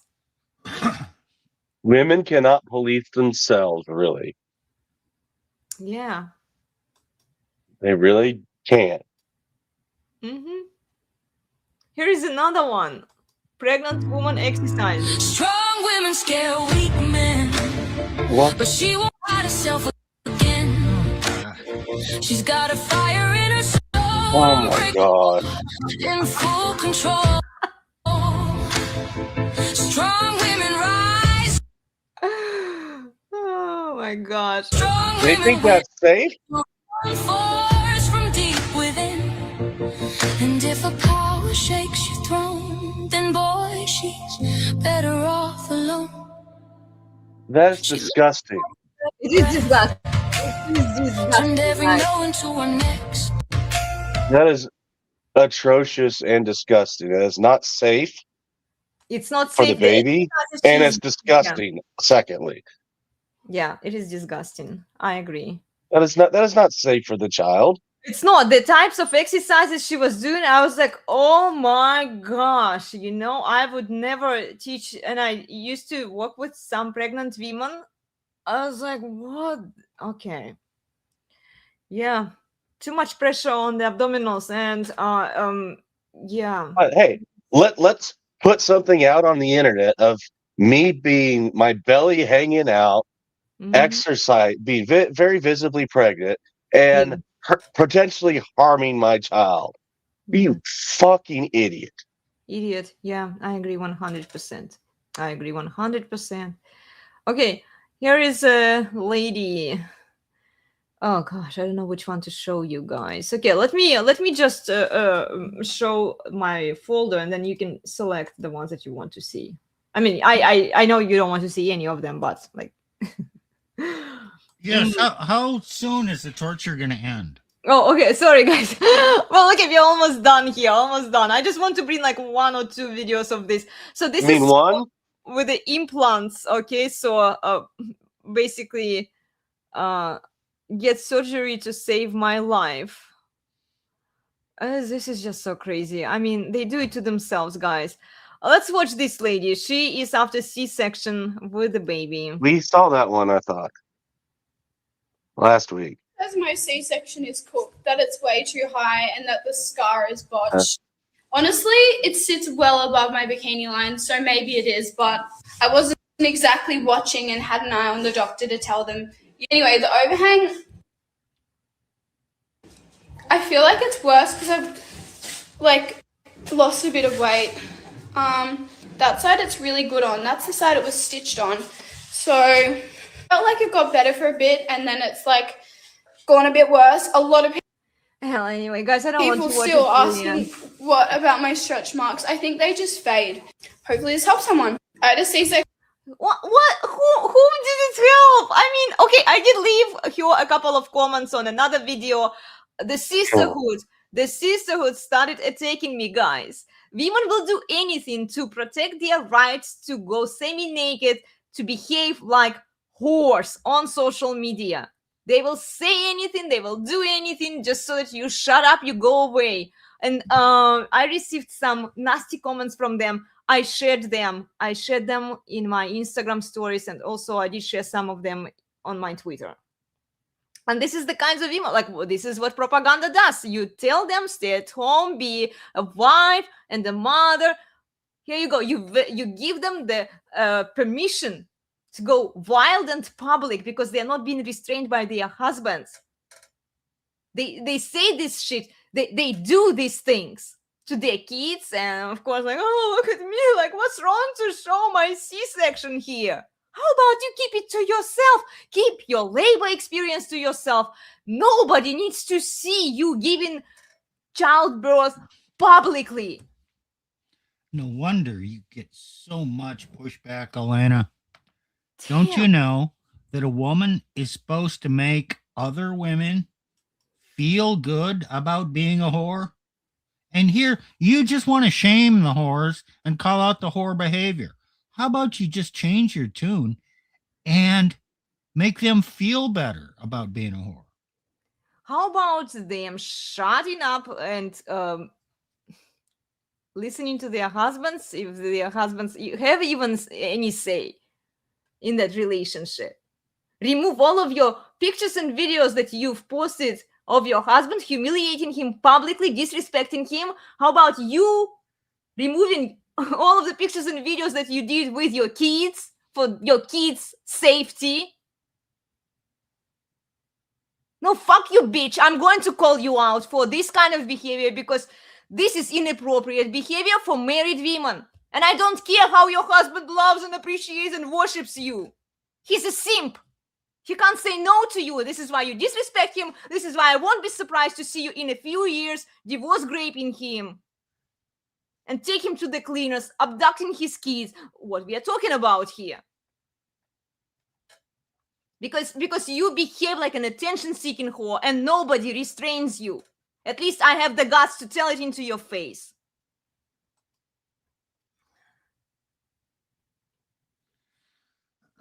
Yeah. Funny one. Provide the proper input and watch Elena go berserk. I know, right? Like a coin. You don't even have to put a quarter in and watch Elena go. Well, like I get frustrated, you know, like with this kind of shit. And then they don't want me to call out their behavior. They start trashing me as a fitness instructor. They say like, oh, you're teaching fitness. What does that have to do with how you behave and exploit your kids and your husband? I don't do these things.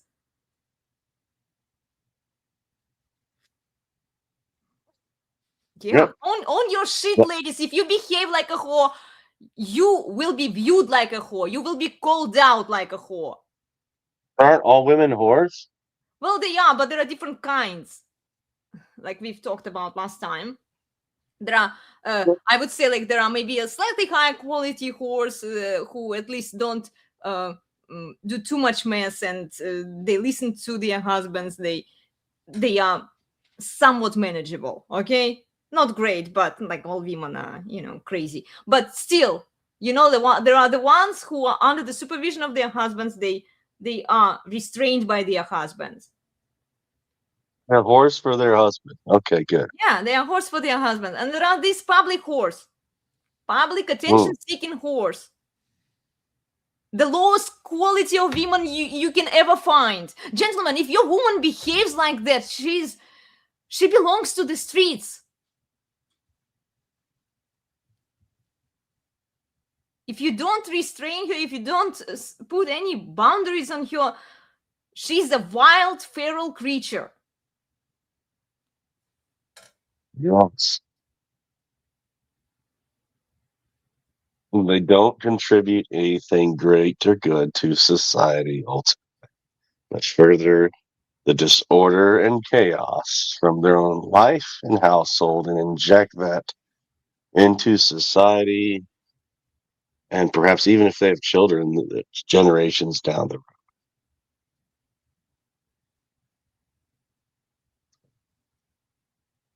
Toxic is here. Haha, Elena, you're not stopping them from teaching fitness. They are so discombobulated. I know. Well, it's because they are not being restrained. I know my limits, guys. If I know what I can say, what I cannot say, I know what I can do on social media, what I cannot do. Yeah, because your husband tells you what to My do. husband tells me, and I respect my husband because of the order and restraint he brings into my life. This is good and healthy for me. More women need to be restrained. Alana gets into so much trouble on social media. Yeah, I do. Can you imagine the trouble she'd get into if she was not restrained? Yeah, it would be worse. Way worse. Yeah, well, I actually wasn't on social media, but still, you know, it's like women need to be, whether they are on social media or not, all women need to be restrained. All women, even the good ones. Okay, let's watch a funny one, guys. I want to finish this live stream with a funny one. Okay, so... Oh my gosh. Look at this cute ballerina, okay? Which one? Oh. Oh, yes. Okay, so here she even, I don't know which one I want to show you guys. There are so many good ones with her. She's even performing, like she's performing in a theater somewhere. Well, maybe let's watch this one. I don't know if the sound, can we turn the sound on? Oh, maybe there is no sound. My goodness, lady, you could lose a few pounds. Like, I don't know how it is in Russia now, but if you were a ballerina in Russia, they wouldn't even call you one. They wouldn't. You could practice ballet for your own health and well-being, but they wouldn't let you on the stage. Seriously. Ah. I didn't know Jabba the Hutt did ballet. Oh my gosh.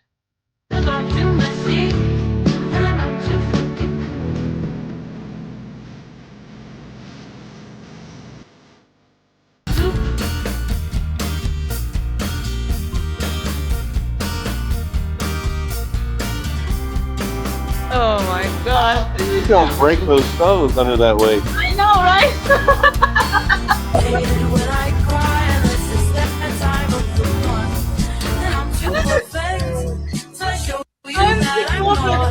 Listen to the song. Do you hear the song? I'm too perfect. Oh my god.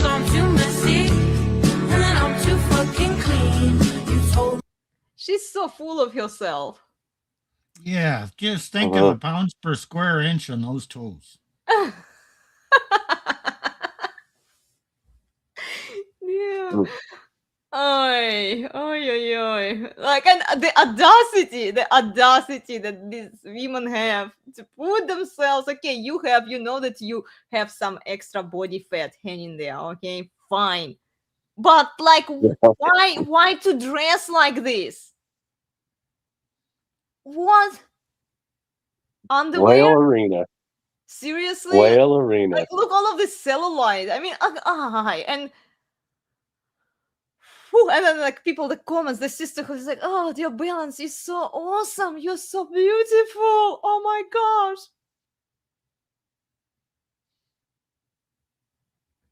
gosh. Honestly, her poor ankles. I don't know what she will do in a few years, but this kind of pressure when she's holding the entire weight on, and even on your knees, it's just not good for your joints. Ladies, make it your priority to lose body fat first. Adjust your diet and do different type of activity that doesn't put too much load on your joints. Because when you have that much excessive body fat, there is no way you're not going to struggle later. I don't see any way. Absolutely. And I'll tell you this, just from men I know, men with a big pot belly, my age, they're getting knee replacements. Yeah.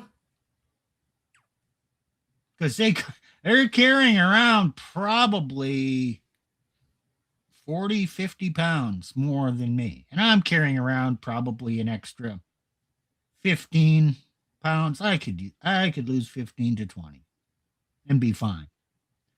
But even at my weight,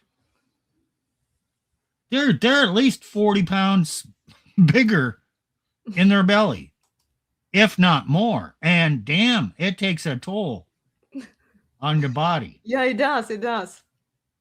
Yeah, this is why every time I see people with excessive body fat, I always tell them, make it your priority to lose it.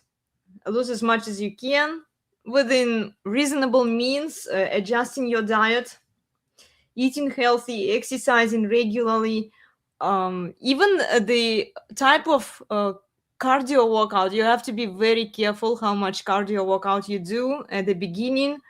Yeah, you have to prioritize losing body fat before you do these yoga poses. And we've seen some yoga instructors or yoga practitioners who were obviously overweight, and they were, I would say, like they were obese, they weren't just overweight, okay? They were like the fat hand, and then they were doing inversions, they were doing handstands. Your poor wrist, your poor elbows, like why would you put so much load? Just like start with the basic exercises, like bar maybe would be a decent workout to start, like Pilates would be a great one to start with, you know, like something slow, something eventually you can do more Yeah. like Ashtanga Vinyasa yoga, but like don't do the crazy unbalancing things that put too much load on your joints. Right. You obviously can develop the muscles to do it. Yeah. That requires strength. Yeah, it does. But your bones are still the same. Your joint does not get bigger. It's still more pressure on the joints. It is. That your weight, your muscle, working out and getting bigger muscles does not change your joints or the stress on the joint. That's why it can you only shouldn't be protect, fat doing some of these things. it can only protect the bone mineral density in your bones so that they don't fracture. Like developing the muscles actually keeps your joints in place and keeps your bones in a healthy condition. Because if you don't, especially as we age, osteopenia and osteoporosis are very, very common, especially among women.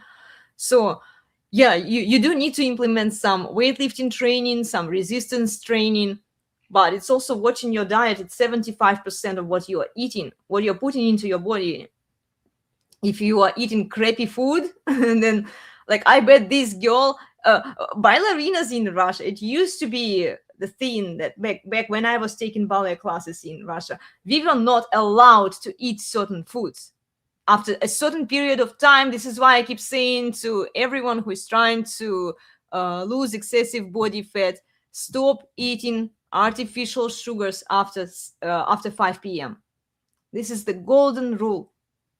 I abide by it, and I've been doing it for many years. This is why even if I eat some sweets on occasion, you know, once in a while when we are celebrating something like Christmas, of course you're going to eat more sugar then, but then get back into normal. And if your normal is you preserve a healthy diet throughout, you don't eat crap after 5 p.m., you still need some protein, you still need some healthier carbs, you know, just so that you have you maintain the healthy diet with the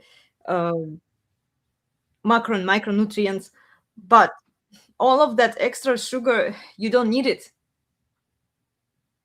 After 5 p.m., it gets really hard for you to process whatever you eat, especially if it's artificial and if it's unhealthy. It goes straight into your stomach. Yeah. I always tell people who joins us for the classes, I always tell them watch your diet, because it is important. Fitness and diet go hand in hand together. So whenever I see this fat, and then it's like celebrating the obese people, they are, you know, like, well, you're beautiful in any body type and shape. Like, no, you're not. You're not beautiful and you're not healthy. What will you do in a few years when your joints can't sustain it? Well, anyway, guys, I don't know. I think we are done with my bullshit folder for today. There is more there, but I think we'll call it done for today. Any final thoughts?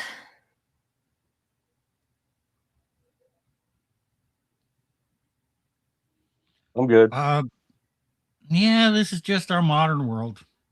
Oh, and the stuff we went over today, you think that's modern women? No, it's all women. No, it's been this way throughout the ages. Oh, they haven't had social media. Okay, fine. So we didn't get to see the true nature of women back in the, 2-3 generations ago. They didn't have the opportunity to see all this information, to see the behavior of hundreds, even thousands of women, how they behave, and make comparisons. No, women have always behaved this way. We just are, technology has just enabled us to better see it. Mm-hmm. Yeah, that's true. Social media just exacerbated what was already prevalent. And the same thing with propaganda. Like, so many people are blaming propaganda. And I know you guys talked about propaganda on Wednesday. I recommend you to go watch this live stream. All it did, it just exaggerated what was already prevalent in female nature. Women who rebel against male authority, who rebel against their husbands, they are more prone to all of this bad influence. And it doesn't matter what the propaganda is. It could be some other kind of bullshit, not the feminist bullshit. They are unrestrained. They are easily manipulated through their feelings.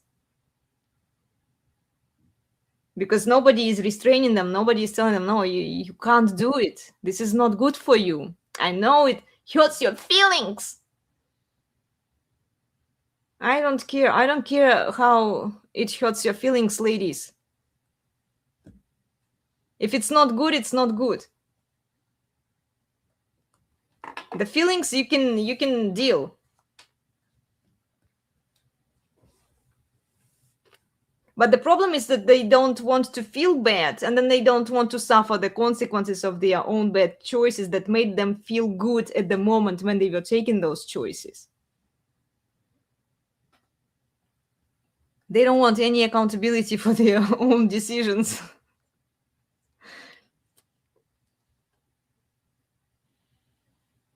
Yeah. In other words, women don't want to smell their own BS. Mm-hmm. And in fact, if a woman farts, she's going to point the finger at someone else. Nope, not me that stinks. Uh-huh. Oh, typical female. Typical female behavior. Yeah. Jesus, like all women are guilty of that. All women are like that. I do it too sometimes. Yeah. It's just, no, you can't take their crap. You can't take our crap, guys. You can't. The more crap you take, the more shit we give you, you know? And then at some point it just becomes unbearable. Yeah. Well, anyway, guys. Well, and then if you try to restrain her, she can always accuse you. She can always divorce rape you. This is why we tell you, don't marry the women you can't restrain. Don't have kids. Don't give them the leverage. Yeah. Anyway, guys, it was an interesting live stream today. Thank you so much for joining us. Thank you for your comments, Tacticus. We appreciate you. Yeah, remember to please like and subscribe. What are you doing on Wednesday?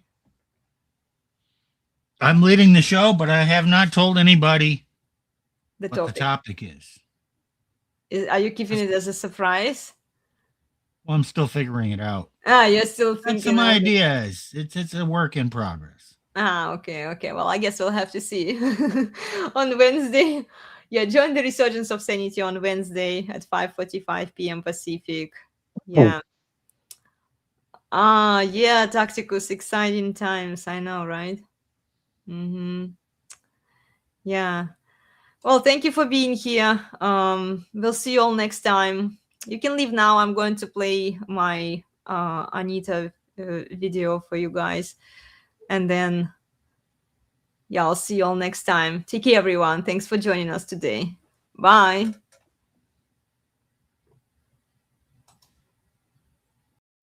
Guys, thank you so much for being here with us today. If you are new here or if you're a returning subscriber, we appreciate you. Have you watched Anita Moket's saga by me, your Red Pill Babushka? If you haven't yet, we highly recommend you to watch this mini-series to better understand women, how they think and how they manipulate men. Anita Mokiat Saga is a comic parody of female nature and female behavior that includes Anita's adventures, her special and unique experiences, and various interactions with other funny characters.